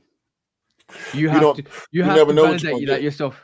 You never know. You have to make sure you validate that with like you gotta get the black light on it. You gotta double check it, triple check it, quadruple check it. You gotta do so much to make sure that sneaker's legit. And I'll be doing that next week. Watch, I will be doing that next week. No, this is 100% fork shirt because when this is the problem with mock-ups, and I understand that at this point, the people that create these mock-ups, they are monetized on Instagram. Z Sneakerheads. There's one called, is it Soul Retriever or Soul something with a dog? Yeah. House of Heat. Now, House of Heat creates mock-ups, concepts. Yeah, not necessary. They do also do supposed releases, but they do a lot of concepts as well that also end up getting created by these UA factories, and they end up going to the flea markets for people that aren't aware of real colorways to buy. Yeah, but we love this though. I'm gonna be honest. I respect all of the people. I respect all the people that you mentioned because it's for the game, it's for the excitement, it's for the anticipation. When we love that, bro. Every January and every May time is rumor season, bro. It's rumor season because let's just be honest. Everything's geared up for like All-Star weekend and full time. And like with that treasured November December release before Christmas, is all the sneaker releases are almost geared up to that point. There's really special releases leading up to it, and then it's all hell frenzy at that point when we're gonna see this March time, last March time, April time, the year before that, March April time is ridiculous. Like I'm talking the amount of banging sneakers that come out on that time is crazy, but the lead up to it is like subtle. Like we got true blue 11s. We're gonna get some white cement ones. Not true blue 11s, true blue ones. We're gonna get white cement ones. We're gonna go into that, and then when it's all of a sudden we're gonna get playoffs and we're gonna get white cement threes. It's gonna be the same next year. Okay, so I understand where you're going, and I agree to a certain extent. Mock-ups do little for me, a lot less for me than first looks or samples or look-sees or whatever you want to call them. People that sneak pictures in the warehouse, during production and stuff like that. We saw Lucky Green, I for some reason I will always remember this. We saw Lucky Green 13s. The way they came out months before, we saw the upper detached from the sole, but it was exactly the way the shoe came out. Before then, there was the big rumors about we getting Ray Allen 13s. The mock-ups did not. It was similar. It was very similar, but the mock-up was based on the Ray Allen PE that he actually wore when he played for the Boston Celtics. When we saw the Lucky Green 13s, it was not the case. It had 3M piping on the uppers or around that glorious overlay that we love so much on 13s, and it had black pods on the outsole versus white pods, which the Ray Allens had white pods. Mm-hmm. So when I see stuff like that, it's more exciting to me than seeing a mock-up. Not that I don't look at mock-ups, because I'm scrolling my Instagram feed, I'm gonna see it all the time. But I know what hurt you, bro. How much faith are you willing to put in a mock-up versus an in-hand look? Not much, because we learned over the years. We've definitely learned over the years, and I know what mock-up broke your faith, bro. What's that? It was a union mock-up. It was that union mock-up that literally I was so excited. Union 4 mock-up that we looked at a black and white variation. I liked it. I like that mock-up a bit more as well. I like that mock-up as well. I'm happy for the Union 4s that release, but it literally was so opposite to our expectations that we couldn't have any faith in mock-ups anymore ever again. Do you remember the reverse He Got Games? And I'm putting air quotes on reverse He Got Game. Do you remember the mock-ups for the reverse He Got Game 13? Yes, I do as well. And we did not get anything other than it being black and white. We didn't get that. I still bought the shoe because I like the actual shoe that came out, which is the black, white, gem red. Ain't no nickname. I don't call that shoe reverse He Got Game because it's not a reverse He Got Game. It's a black and white 13 with gem red with the playoff 13 circle on the Jumpman on the tongue, which I like. And the white 3M. It wasn't no talk about 3M being on the uppers or none of that, bro. It was a flipped He Got Game colorway in a way. And the mock-up wasn't even a true reverse He Got Game, in my opinion. No. But when we see this, or when we were seeing, and we still do see it, when we see these type of things, I have little to no faith in the mock-ups now. The issue is at this point with this picture and the conversation that we're having, we can't even believe first looks now. No, it does. It's hard to believe that now. It's just this is the first time it's happened in terms of first looks. But you know what it is? It's interesting how I'm going to say this. We said this earlier in the podcast. There's a lot of itches that a lot of people want to scratch when in the dry season. We want to basically try and get that sneaker because it's limited. Try and get that sneaker not because it's limited. Try and get that sneaker because we haven't got nothing coming. Like Scott told me the other day, I haven't got nothing coming, bro. I want something coming. I want that adrenaline. I want that euphoria. I want that something's coming. I got something to open. I got something that's how much ingrained we are with commercialism, with products now. Even he was mentioning to me, oh, I'm looking for something. I want something coming. I want to buy something. I haven't got nothing coming. It feels really weird. We have to control these impulses, bro. Yeah, these impulses and urges. I'm getting to a point now. I thought about this morning, bro. I really did. Especially yesterday, once I realized that I probably won't be able to get a retail pair of the 23 Chinese New Year's. Yeah. I said to myself, well, I might not be buying a shoe until February when the playoff 13s come. It doesn't. You know what? You're building a case. Me. You're building a case against. You're building a case for yourself to buy that sneaker against your moral judgment. That's what it is. No. You're justifying why you should maybe potentially get that sneaker because you're not spending the normal amount on sneakers per month. I had it there, bro. This is the reason why I got sneakers coming. No, wait. Don't project towards me, bro. Don't project towards me, okay? Listen. I've said since I saw pictures of that Jordan 23, I want that shoe.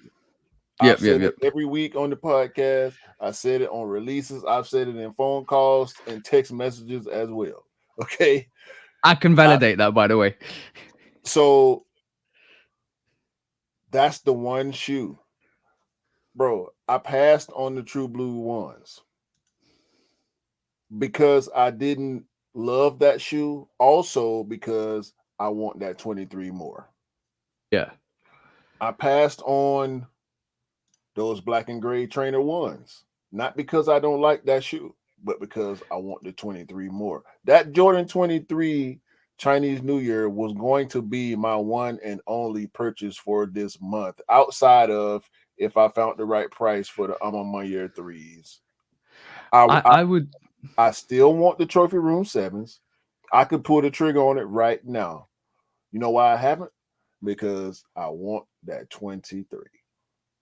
I would say all the value of the money that you just told me about would cover the cost of that 23 once it fully comes out. I would say it's out. It's probably on a couple of resale platforms right now. It is on our favorite loved platform that we always hate. No, so, yeah. I don't love it. and the point of this topic remains: we can't trust what we're seeing on our Instagram feeds at this point because these UA replica factories are getting good, man. They are getting so good. Like it ain't nothing out there like that Jason Tatum sneaker. Yeah. And they took a mock-up. If what Jason Tatum said is true. And if you look to the very far right of that picture, it looks like another colorway of that Tatum. Yeah. Right there. Just above the cool gray too. Yeah, the tan pink. Yeah. So they getting so good at replicating mock-ups now to where and I don't trust a lot of these Instagram accounts and the people behind them to say what they show us is real. It might just be a very, very good fake. Yeah, exactly. I do respect all the like Z sneakerheads and all sneaker files and all that stuff to give us information and stuff like that. I do respect that. Just the influence on social media is so big that it's hard to say what's true, what's facts, and what's fiction. And bro, And that's what I'm pretty sure it happens to you as much as it happens to me, where you get these message requests oh from yeah. from these UA producers and sellers. I either respond back saying I don't do UAs and delete them or block them, or I just ignore them. I don't even respond anymore. I just delete them and block them. I But just before I delete them and block them, you know what I do? I what view you do? profile just to see what they got, and I'm seeing stuff that don't come out for 3 months. I'm seeing White Cement 3 reimagined. I'm seeing Union Ones that we've only seen mock-ups of. I'm seeing Travis Scott, Olive, Jordan 1 lows. You see what I'm saying? I'm seeing PlayStation Travis Scott's that there were only 5 pairs released to the public. Ain't no way in the hell y'all got real versions of this stuff. I'm gonna say this. There's and one I've seen real Jordan 3 white cements, right? Y'all ain't got them. Because if I based on the fact that I've seen real reimagined threes, yeah, versus all the other stuff that nobody has, yeah, your white cement threes aren't real. Yeah. I'm gonna also say the most popular one I remember is the rumor. This is a couple of years back. The rumor behind the Chicago Travis Scott, and then the resellers, well, not resellers, the UA people that manufactured them actually made it and actually sold it, and a couple of YouTubers bought it to review, right? And one of the most famous people, I'm not going to mention his name, he bought it and he told people it was not real. It's a UA. He doesn't care. He buys UAs, doesn't care, right? All the respect to him, because I respect that. When you buy something, you tell people how it is. I respect that. He didn't pass it off as real. He didn't pass it off as samples. Didn't pass it off. You talking about Hes Kicks? Yeah. No, shout out to Hes Kicks, because I want to say his name because he does this for the sake of awareness. Yep. Even when he doesn't have a real pair to compare it to, because a lot of time he does have a real pair, but even when he doesn't have the real pair to compare it to, he will buy it and show people the differences between real manufacturing. Oh no! It's not His Kicks. He's not His Kicks. It's somebody else. I just looked up His Kicks. Hes Kicks is one of those guys. Yeah, shout out to him. There's another guy. He's another guy with a golden mic. I can't remember his name now. But yeah, he definitely. I respect him. I respect his channel so much. Love his channel. He literally talks about UAs and how close they are to the real stuff. And how the manufacturing process is similar. And he talks about, he even dissected some sneakers to show people, and he was doing it before people was actually dissecting it last year. He also showcased. Are you talking about Rose Anvil? No. I'm not talking about Rose Anvil either. Yeah. All the people you mentioned are great, but I'm not. I can't remember his name, so I can't mention him. But yeah, he had the Travis Scott Chicago UAs, and he had them. He wore them. He loved them. And like I said, he said he buys UAs, doesn't care, and all the respect to him, right? But he keeps it real, and I love people that keep it real. But bro, they're so good. The UA people are so good. They're so good to the fact that some people are questioning why they're not buying UAs. That's how serious it is at the moment. I think that's the goal for the UA replica industry, is to catch up and be able to compete with the actual brands. Manufacturer. Yeah, exactly And that, bro. The fact that they are catching up is going to sway people's thoughts and opinions. It's going to sway people's pockets, because UAs are cheaper than you know how real deal. You know how it's gone over the timeline. So, and this is not us. I will never touch a UA. I love my sneakers too much to never. I want to give the money back to where it's deserved. That's what I put it to, and it deserves to go back to the Nike. It deserves to pay the wages of those designers. It goes to pay the wages of all the people that work there, and have worked there, with Nike, because basically that's the original product. I want the original product. I don't want a UA, right? Yeah, I wouldn't want it to happen to me. Yeah, exactly. I don't want it to happen to me either, and this is why I do Furrow Chicks. But it's over the timeline. It's gone from I don't rock with UAs to UAs are quite close to the real models, to the replicas. The UAs are made in the same factory. They're just defective. They're B grades, but they're the same thing. To UAs are cheaper now. To UAs are so good. I don't care. I'm gonna rock them anyway. Because they're cheaper, and to now, it's got me questioning, because some of these UAs are so good that nobody's gonna tell me I've got them on feet. That's the timeline. That's the timeline, bro.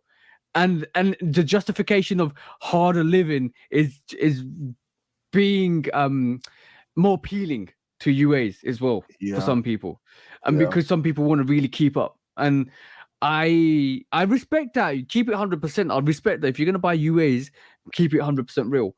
But it's serious out here, bro. Definitely serious out here. I refuse to believe that the quality of UAs will ever meet the standards of longevity wise, right. It's questions. But bro, the timeline of that is also apparent. It went from a release to 6 months before the UA's caught up. A release to 3 months before a UA caught up. A release to a couple of weeks before the UA's caught up. A release to, it's exactly the same. I don't think it'll ever be exactly the same. It's getting there. It's getting there, bro. I don't subscribe to the UA program. However, I won't shun the UA customer as long as they're real with themselves and everybody else. That's to be respected. But don't give me that it's the same shoe. It's not, bro.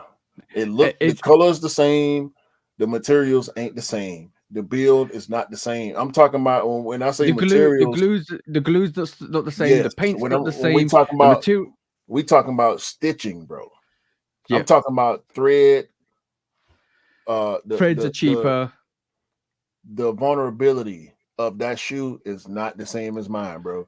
If you wear that shoe every day for, let's say, 3 months, and I wear mine every day for 3 months, it's not gonna come out the same, bro. No. And I agree with you on that. It's not gonna come out the same. The threads gonna start popping on yours. Bro, I see dudes. It was this one guy in particular. He was wearing Columbia 10s at work. Yep. The type of work that we do, it's not easy. It's not easy on your body. It's not easy on your pants, your shirts, your hats, or your shoes. It's not, bro. I have to buy socks all the time because I punch holes in my socks because I'm doing a lot of footwork. Yep. I got a pair of 9s, Jordan Low snakeskin 9s that I wear to work sometimes. Well, they work shoes at this point. That shoe came out in 2015. I could clean that shoe right now, and you wouldn't be able to tell I wear it to work. You're not doing that with a UA Jordan 9 Low snakeskin. Impossible, bro. And that's a 2015 shoe. I don't think you can do it with a 2021, 22, or 23 UA. I refuse to believe it. I haven't seen it. I haven't tested it. I won't be testing it because I don't buy UAs. But I refuse to believe that these UA replica factories spend the same amount of money on materials. Yep. I agree with you on that. That's going to be the biggest difference over time. I totally agree with you on that. A lot of cases have been said for UAs and the longevity of UAs. But when I say to you exactly the same, and when I mention to you exactly the same, that was the caveat being to the naked eye, to the normal consumer. So for us, we will instantly spot a UA. We know what to check, how to check, UV light check it, all of that stuff. Check everything. I will meticulously check the sneaker, but that's because we do our research. No, to the naked eye, a 15-year-old that doesn't know any better, that sees a UA and thinks it's the real thing because of the prices are relatively the same. They don't clock on from one, and all of a sudden it looks the same. It kind of, the materials look the same, the stitching looks the same, the meshing looks the same, everything looks the same. For them, it's legit. They don't care. They want to buy it. Bang, they've bought it. And that's, to the naked eye, is exactly the same. That's what I meant. Check this out. A couple years ago, I saw a kid working in a grocery store wearing off-white, white-on-white Air Force Ones. And I said, it was a grocery store or a liquor store, one of them. Yep. And I looked at his shoes and I looked at his face. He had to be in his teens. It had to be a grocery store because this kid was a teenager, maybe 16, 17, 18, something like that. And I said to him, wow, this what you gonna do? He looked puzzled, like, what you mean? I said, bro, you gonna wear off-white Air Force Ones at work? And they were beat. Yeah. And he gave me like they just shoes, right? And I got it. I understand that notion. Oh, they just shoes. Yeah. But I asked him, I say, are they real? I don't know. Exactly. They fake. Yeah. I know they fake. You know they fake. You don't want to tell me they fake, so you're gonna tell me you don't know. You know. Yeah. You know. Hopefully. Bro. But he possibly could not know. If he didn't know they were fake, that means he didn't buy them. Yeah. Whoever bought them for him knows if they're real or fake. If that person bought a real pair of off-white Air Force Ones and knows what they are, they wouldn't allow him to wear them to work. So they fake. Yeah. My bro, this a teenager now. We ain't talking about no 9-year-old, no 10, 11-year-old that's gonna be outside running around playing in the dirt again. You know what I'm saying? And this is why I feel the UA people prey on people like this, because they don't know any better. They like you said in the start of this podcast, bro. Us sneakerheads are a fraction of what the real consumer is. We're a bare we're a 0.0 fraction of what the real consumer is in the world in realistic terms. We might there might be only about let's just be realistic. There might be about 10% of us real. About 10%. I would say about between 10 and 15, maybe. Yeah, 10 and 15 of people that actually do this. We're still being a sneaker is still a niche. It's growing niche, but it's still a niche. The majority of the other people out there, that's what the UAs pry on. Like when people look at this resale on sneakers on StockX that aren't sneakerheads, the instant thought is this much costs this much costs £1,000. But I've got this website and it says it only cost me £200 to get these. I'm gonna get it from this website because it's exactly the same. This is what the UA people pry on. It's the same thing like the resale shops pry on in terms of sneakers that they've got visually there, because people are built on impulses. We talk about the sneaker crack that is January. The crack season for January is for sneakers for dry season because we're itching to get a sneaker. 100%. That's the same equivalent for somebody walking into a resale shop, seeing the sneaker and saying, oh, that's beautiful, oh my god, I want this right this moment in time. What's the price? Let me negotiate, let me see what I can trade, let me see what I can do, let me see what I can maneuver, because they want that sneaker at this moment in time, because they're not like us, bro. They don't know how to maneuver. They're gonna buy that Dunk High camo for $300. You know what I'm saying? Bro, you hit the nail on the head, bro. with that one, and because this is the vulnerable people. I'm gonna call them vulnerable people because they don't know any better. When you don't know any better until somebody's taking advantage of you, you become the vulnerable party. Those vulnerable people is what the UA people pry on. And it's 100% fork shirt. Yep, exactly, bro. That is. We could not sum this subject up any better, bro, because it's going to happen, it's going to increase, it's going to always be this. But the thing is, the only problem is they've caught up so much over the last 10 years to the point where UAs were a joke. If you saw a person wearing UAs, you'd be like, I got one question for you. What are those? And now it's like, are those legit? Because they look so legit. And you have to, and I hate to be disrespectful, so most of the time I just let it go, because I find this very troubling. Having sneaker conversations with strangers is difficult. Yep.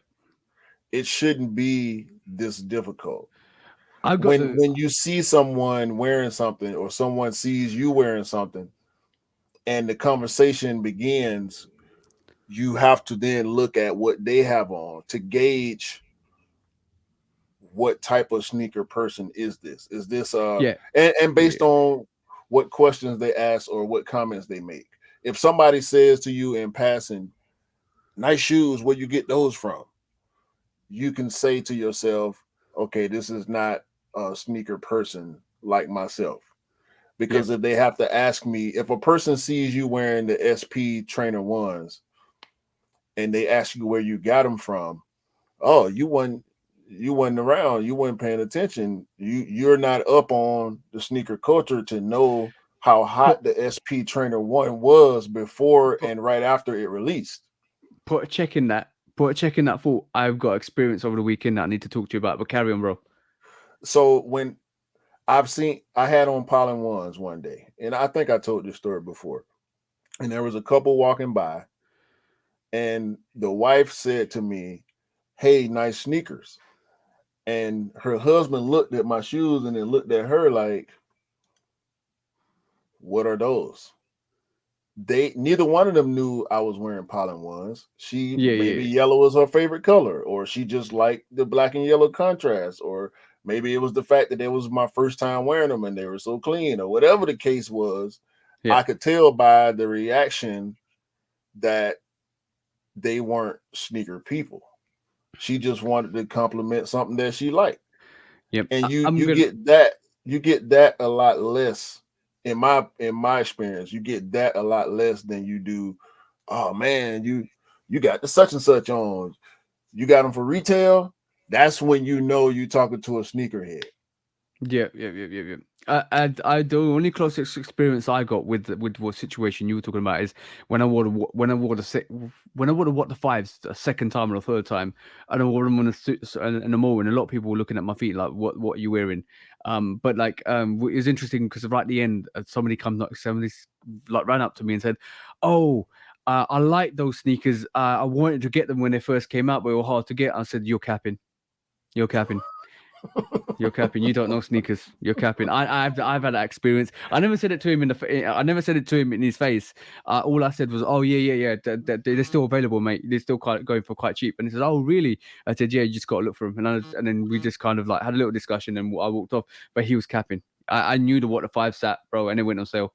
So I knew that sneaker, and then it's good. That's a good reference. But I think, in general, bro, in the majority of the situation, in general, we need to police the guilty and not the innocent. We need to police the perpetrators rather than the vulnerable. And when we talk about the vulnerable, we're talking about people that buy UAs, people that rock UAs. We can't. We're not. I think as sneakerheads, We can't be snobbish by saying you wear UAs, bang. I don't respect you. No. You wear what you wear. What you like. You wear what you like. From our perspective, I won't do UA. I'm never gonna do UA. I'm gonna buy legit pairs. I love the sneaker so much. I want to pay respect and tribute to the person who designed it, made it, and distributed it. And you want to get your money's worth too. Exactly, and you want to get quality, hopefully quality of that sneaker, but you can't police the innocent. You got police the guilty parties, and that guilty parties are the UAers, the resellers, the pre-sellers, and all of that stuff that distribute fake sneakers. That's where you gotta go and say, I'll make a stance. You guys shouldn't be doing that. That's horrendous. You're actually ripping off people with the quality that and marketing that you're doing. But yes, my story about a similar scenario was. You were talking about Air Trainer. You were talking about Air Trainer ones, weren't you, bro? Or Air Trainer SPs, yeah. Yeah. I wore the Shimmers yesterday. I saw. And yeah, because I took a photo and tagged you in it. I wore the Shimmers. I wore a nice Sherlin brown coat as well, this red hoodie. But yes, I stepped out the door to get something really special, guys. This time next Saturday, go and check out my YouTube review. It's something special. I can't mention any names or anything at the moment. You'll realize what it is. Yeah, that was kind of a good thing that happened. But yeah, go and check that review out on Saturday. I'm gonna drop a review on Saturday. That's coming on 28th. Definitely go and check that out. But I was picking up this package because obviously some management company sent me something in terms of what I've just recently done. I stepped out the car, walked around, and this guy looked at my sneakers one way. He's going from my left to my right, and I want to get across him to get to my girlfriend's nan's place. But I wait for him to go past. He went past from my left in my sight, looked at my sneakers, went past on my right, and then had to double back to see the Shimmers because he was like, what are those? Because Shimmer was all brown and all these nice textures of brown. If you've seen the Air 21 Shimmer, with red laces to match the red hoodies and the brown coat matched the brown sneakers. It was such a great combo. The guy just looked at the trainers, is so amazed at like what they were. He did not realize what I had on my feet. And bro, the Shimmers are a great sneaker, but they're not hyped. They're not exclusive. You can still get them. They don't go for much. But sometimes when it's that extra special, it doesn't matter about the price. It doesn't matter about what the value of the sneaker is. It just matters that in that moment in time, it's just gorgeous. It's appreciated. It's appreciated. Just like some of the sneakers we got last year that went on sale. The Cardinal 7s. When you pop that out, it's game over. When you pop out the Georgetown 60s or the Citrus 7s. It's game over, bro. Mm-hmm. Nobody's wearing those, especially in the UK. Nobody's wearing those in London, bro. Now, I actually saw 2 pair of Citrus 7s at the grocery store last night. And one was on Will the Beast in the Wild, bro. One I saw 1 pair on a kid that obviously didn't know he had on Jordans, but he don't know nothing about the Citrus and the history of the Citrus 7. And I saw one guy, grown man, wearing Citrus 7s, and I just did a little nod. I didn't feel the need to speak on it. I had on Brad Ford. He didn't. I don't think he looked at mine. If he did, I didn't see him look. But it's you just enjoy seeing it. You know what I'm gonna say. Isn't it a warm feeling when it's so reassuring to see a young sneakerhead be excited about a Jordan sneaker or a Nike sneaker. They don't know nothing about it. They don't know nothing about the sneaker, what silhouette it is. They just are happy that they've got this sneaker in their hand, and it's either a Jordan or a Nike. It could be Air Max, could be a 90, it could be a 1, it could be a 4, it could be a 3, it could be a 11, it could be a 12, bro. But they're just really excited because they've got a branded sneaker in their hand. You just made me think. In that same grocery store, before I saw the guy and the little kid wearing the Citrus 7s, they were in separate groups, by the way. Yeah. I actually saw a guy And it momentarily angered me because I just, this is one of the things I just hate to see. He had on the Concord 13s, the black and purple 13s. Yeah. And he had a StockX tag hanging off the top lace hole. What? Oh my god! Oh, bro. Oh, I felt so sad for him. Like, bro, you really want the clout that bad, bro? That shoe, you could get. Oh my god! Welcome to the dog pound. Yo, are we officially putting that in the dog pound?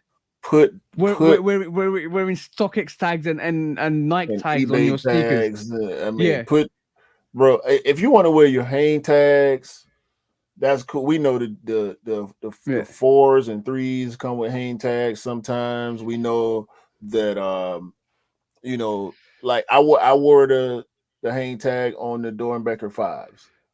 When I wore the shoe, I wore the hang tag. If you want to wear your Alma Mater tag or what, bro, if you get your shoes from StockX or eBay or wherever, SneakerCon or what, take that shirt off. Dog pound. That's going straight into the dog pound because that needs to be eliminated. Don't wear your StockX tags. Don't wear your eBay tags. Don't wear your reselling tags. What are you trying to prove? You don't need to do it. And what they fail to realize is because that StockX tag. Remember when somebody had the idea about making tags that actually show the value of the shoe? Oh, remember that was from 2020, bro. That was 2020, bro. Oh, 2021, 2020. Y'all had too much PPP money and time on y'all. Yo, bro, that was too much clout. That was clout chasing 101, bro. But that's what it is, bro. That's going into the dog pound today. People feel like wearing that resale tag shows you that, oh, I spent more money on the shit. That don't impress sneakerheads, bro. Bro, it's literally saying I spent more money than you because you got it for resale and I got it for resale because these are more valuable than your sneakers, even though they're the same thing. They're not more valuable.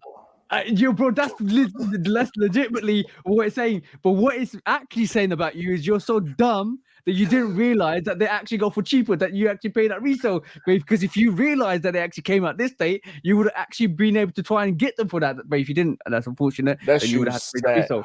Hard, bro. That's clout chasing 101, bro. That's literally clout chasing 101. And you know what? I'm gonna say this.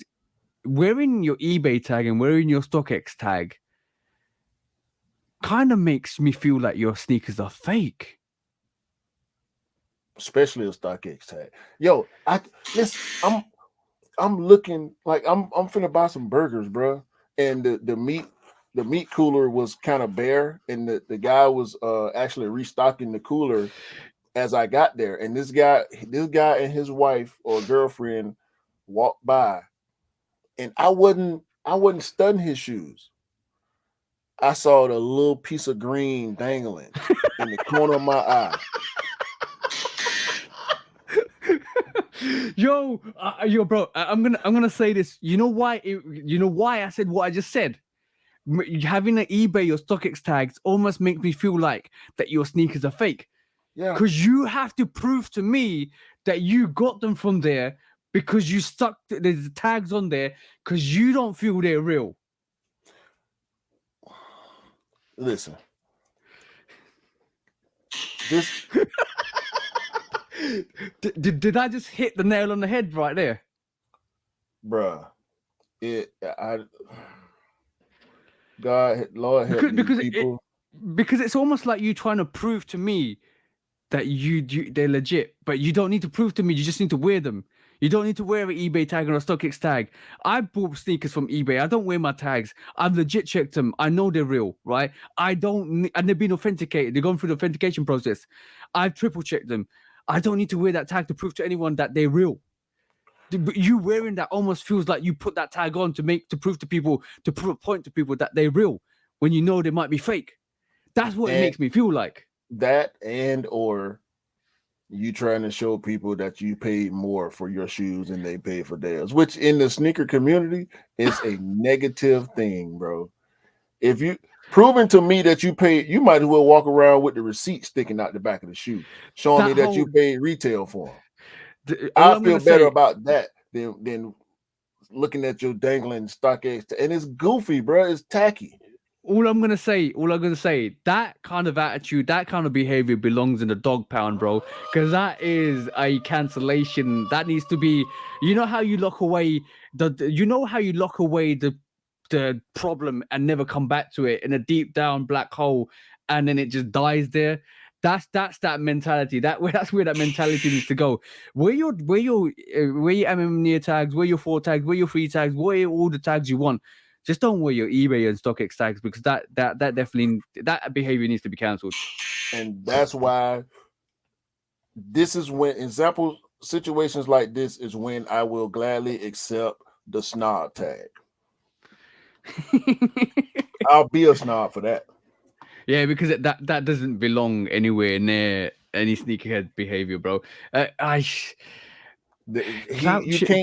You're not a sneakerhead, bro. You can't tell me you're a sneakerhead if you're wearing the StockX or eBay tag on your shoe, that's clout chasing. That's clout chasing class 101, bro. And he wasn't even fresh with it. He wasn't even fresh. The shoes was beat, and you still got that StockX, bro. Take that. Oh my god, man. Let's do what we got to do, bro. Yeah, it's time to put some. Oh, this would have gone to the bad behavior because it just came out randomly. But that by the way, guys, this little segment we'll have a soundboard soon, because this is the dog pound. This is where it might come up randomly. It might come up when we have a guest. We might actually end up putting a guest in the dog pound for his bad behavior. But yes, dog pound is a new segment to the Shoe Dog podcast where we put bad practices, bad behaviors, bad situations, and lock them away in a dog pound where they just basically die of existence. Let's go, man. Let's go, bro. When resale is too high. Damn resellers. Order. When hype beats go too far. These damn hype beasts. Order in the court. Order. When the back door opens. Guilty. It's time for order in the court. The sneaker court of public opinion.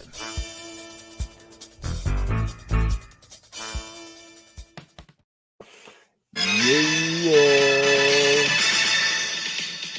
Guilty. Welcome back to the Shoe Dog court of public opinion, guys. I'm obviously judge public opinion. We have executioner today. Executioner. What's up, bro?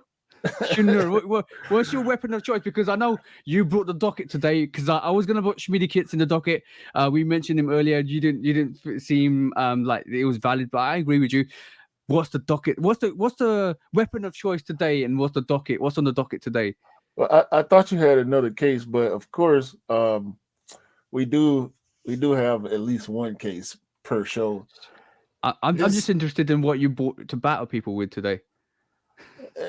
It's just basic, bro. Today, once again, we will disinfect the nastiness of one particular retailer on the sneaker court of public opinion. I got a whole bunch of electronics right here. The spray of justice. The spray of justice. No, because this current story, this case deserves to be disinfected. Let's get into it. Let me just work out the superpowers of this disinfectant. Is it the spray of justice, where you spray it on the guilty party and they tell out all the truths, all the lies they've been telling, and all the justice has been served? Yeah. If that don't work, we just gonna spray them in the eyes. Mason.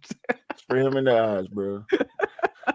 This story right here really it really got under my skin because of the way this company advertises and the way they use celebrity endorsements to bring legitimacy to their operation. The company that I'm speaking of is GBNY. I haven't done any business with GBNY, but I saw this story on Twitter, or actually this post on Twitter. Ralph Kicks says retailers are broke. Cancel this shirt. I'm not going to support a business who intentionally cancels orders and wants to rebuild their customers via Zelle instead of going through the standard payment processes to save 3%. Nothing fraudulent about my order. Billing and shipping match. So I'm with Ralph Kicks on this. He made an order from GBNY. Okay. And his name is Raphael, hence Ralph Kicks. GBNY sends him an email. Hope all is well, which I don't believe. Please be informed that your order is on hold due to a fraud issue. Sadly, we have no choice but to cancel and process a refund. However, and this is where they go wrong. Okay. However, we are still keeping your order and may repay it with another payment method like PayPal, Zelle, Venmo, or Cash App, whichever is most convenient for you. Please let us know. Blah, blah, blah, blah, blah. That's weird. Very, very weird, bro. What retailer, legitimate retailer with sneaker brand accounts have you ever paid through Cash App, Venmo, or Zelle? Directly. PayPal, yes. Yeah. Not Zelle, Venmo, or Cash App. None of those fees have any. You know what it is? PayPal is the only one that's actually got really good customer service where they kind of protect their customers. The other fees don't. The other fees are anonymous. The other fees are not legitimate, like in terms of what PayPal is. They don't have a structured system. It's kind of like more or less you're sending money to your friends through most of all three of those. Any resellers that use Zelle or Venmo, you gotta be really careful of. Really careful of. And Cash App also. So Yeah, GBNY is, they want us to believe that they're a reputable business. Now, I can understand accepting in-store Cash App card. Yeah. Or Venmo or Zelle through scanning on your phone, or if you actually have a card with either of these banks, because that's pretty much what they are at this point. They're banks. Yeah. I use Zelle through my bank to send and receive money, but that's through my bank, which I feel like adds an extra layer of protection. But Zelle is, far as I know, is an independent entity. They just have partnerships with these different banks, right? You can't, if let me put it in realistic terms for you. If you use PayPal and you bought something for somebody, so you bought a t-shirt or a hoodie or a sneaker, and you get the product and you're not happy, you can put a claim in with PayPal and you can get your money back. And you can, just by proving the fact the order wasn't like authenticated or authentic, or you have problems with the order, or it's basically not as described. Exactly, not as described. If you pay with Zelle, Venmo, or Cash App, that don't exist, bro. So Cash App, I've never had a problem with Cash App, but I've heard that you can, through vigorous efforts, you can get your money back from Cash App if you send money to the wrong person or you send the wrong amount or whatever the case is. I've heard that. I don't know how true it is at all. I don't know any knowledge of that. This is the first I'm hearing it from you, bro. Yeah, and I've heard it from a few people in passing, but I don't know anybody that has done it that is willing to prove it to me. Thankfully, I haven't had any of these type of situations happen. We know you can issue refunds. The recipient can issue refunds for whatever reason. But you have to trust the recipient, bro. Exactly. You have to trust the person that sold it to you to kind of say, okay, cool, that got that wasn't exactly what I sent you, or something happened in transit and your order wasn't, you didn't receive your order. I've had many cases where people sold something and it didn't even turn up. Turn up, bro.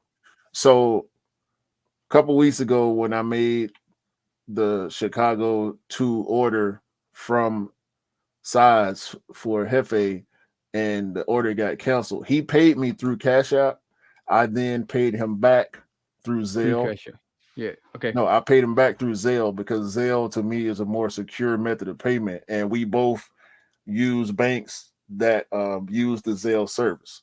I don't have the Zelle independent app. I go through my banking app or my banking website. Same thing with Venmo. I've never used Venmo. I don't have the app on my phone. I do have Cash App, but I rarely use it. The only time I use it is when I'm making assists for people that I know, or if I'm making a hand-to-hand transaction, buying something from somebody at maybe a festival, or a bartender. I want to tip the bartender, and I just want to send it to them, whatever the case is. This company, GBNY, sending an email to a guy after they cancel his order and then saying, I'll send you an invoice that you can pay through Cash App, Venmo, or Zelle makes zero sense to me, bro. Foot Locker ain't gonna cancel your order. Nike ain't gonna cancel your order. Adidas ain't gonna cancel your order and say there was a fraud issue. Why don't you just pay me through Cash App? What?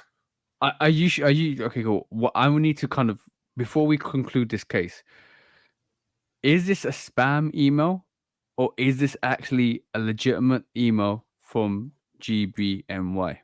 He posted this on Twitter, so I'm guessing that he believes.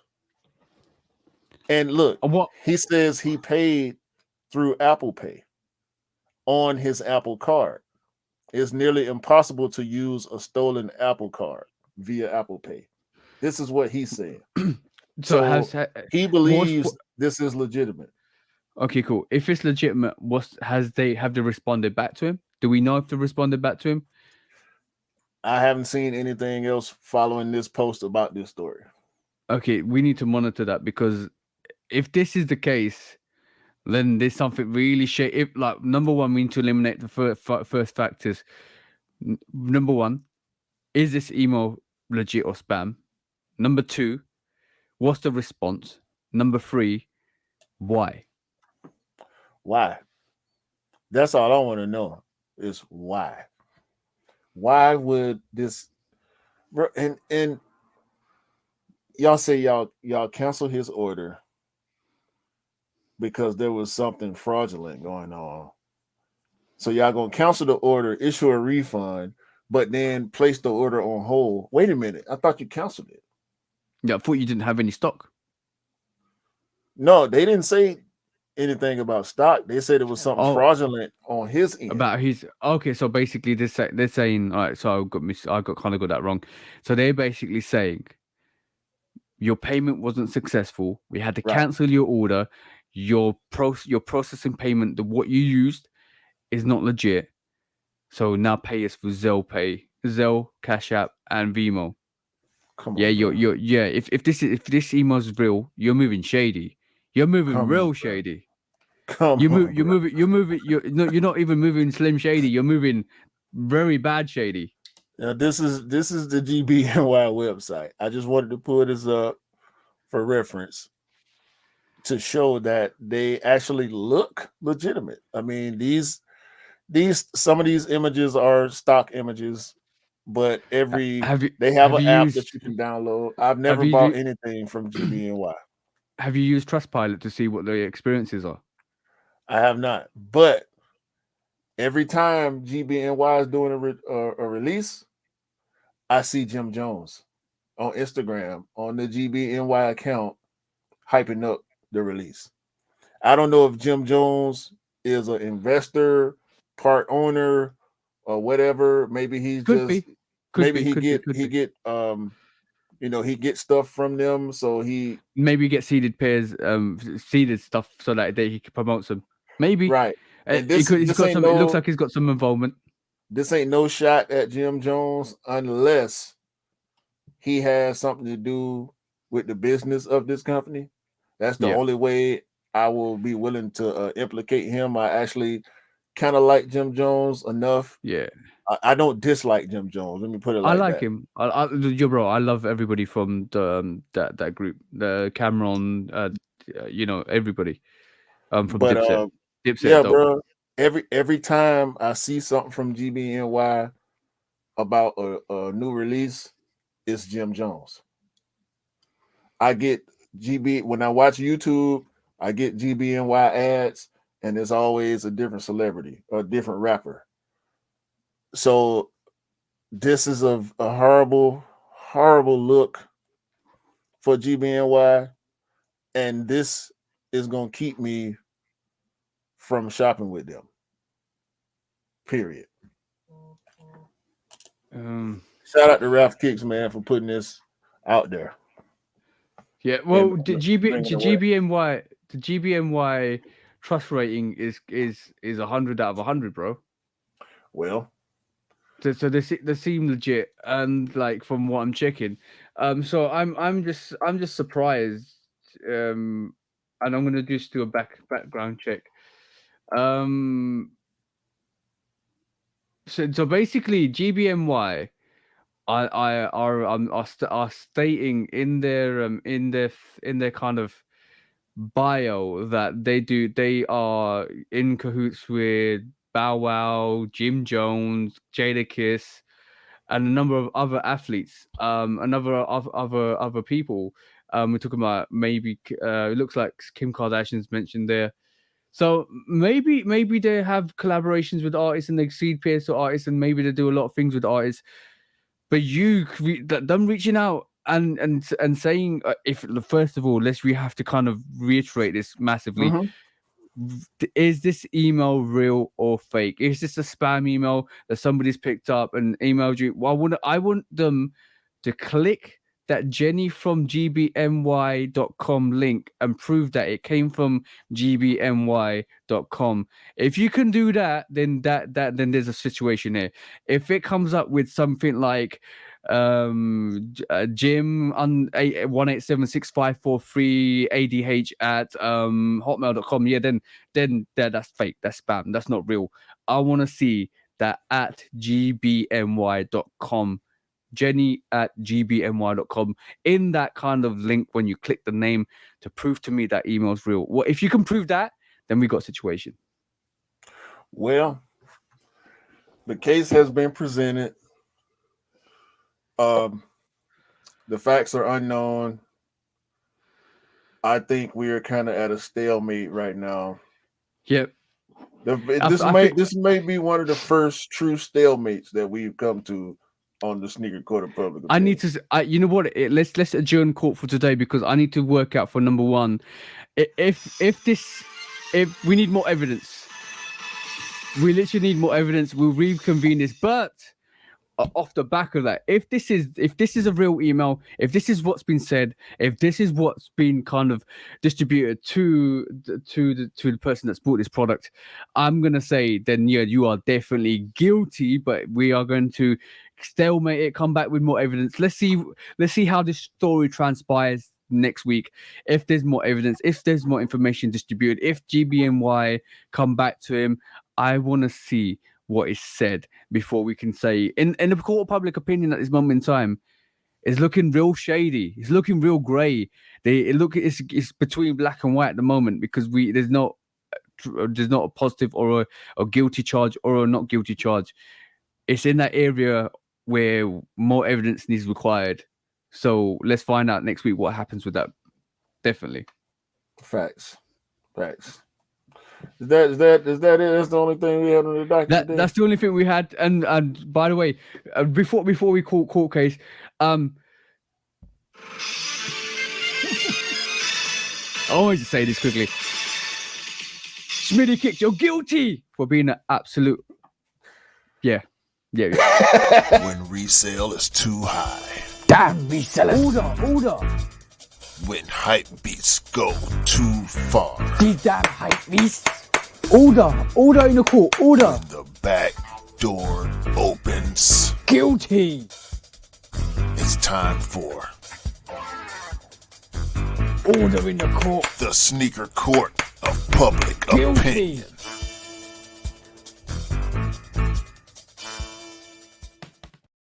I've got the word now. Booty smudge. That's what he is. I can't say what I want to say, but I can say what I can say. I'll turn this way. He is a big booty smudge. That's what I'm gonna say. Yeah, I knew where you wanted to go, but yeah, if you know, didn't really you know what to interpret that last comment, because at the end of the day, you gotta add the words, because I can't, because I have to kind of say it for YouTube. But you know what Q said. This is why it's called fork shirt. yeah. Fork shirt, yeah, exactly. This is episode 52, guys. I think we come to an end, haven't we? Yeah, man. I'm trying to come to terms with this GBNY situation. I'm not seeing anything else on his page, so yeah, I don't. This is the problem. Research. Yeah, this is the problem. This is exactly the same problem like we mentioned earlier, is the fact that there's so much social influence, so much social media out there, so much commentary, so much clout chasing, that you have to verify all the sources before you can actually kind of come to the real facts. And once you come to the real facts, then you can determine if it's guilty or not guilty. The whole modern day world of presuming somebody's guilty without proving that the fact that they're not guilty, I don't want to do that in the court of public opinion. The public opinion always matters, because I think that's our opinion that we bring to it. Our opinion that we bring to it, as from the public side of point of view, is we need more evidence, because you can't kind of condemn somebody without getting the facts. See what I'm saying? And this is actually the only post, and this guy posts pretty frequently. So, hey, why don't we reach out and say, what's the email? Yeah, we'll do that. Yep. Okay, Q. End of episode 52. Count this down, bro. Yo, man, this was a fun episode. It was a dope episode. I liked it. I kind of had a lot of fun with this one. Yeah, we covered a lot of crazy stuff, a lot of cool stuff. But for myself and for TJ, I hope everybody out there have a great day, great month, and a great year. Yeah. And hopefully everybody can cover all the sneakers they want in resin. Because if you want resin on your sneakers, you can do that. And you might get on the runway at Fashion Week. Yep. And by the way, guys, please, I implore you guys to go and check out Q's channel. Go and check out his new music video. What's it called again? The Truth? The Truth. Yes, go and check that out, guys, because that tune is banging. I'm telling you, it's a good vibe. Go and listen to it. It's absolutely amazing. All of us are loving that tune. All of us are supporting that tune. And Q, please give us the Spotify as well for that, because we need to kind of go and like share it, love it, can live with it. And I hope you keep producing more tunes, bro, because they're dope. For sure. Definitely. That's where the 808 and my name come from. Exactly. And like you said, peace out for now, guys. Peace. Peace out, y'all.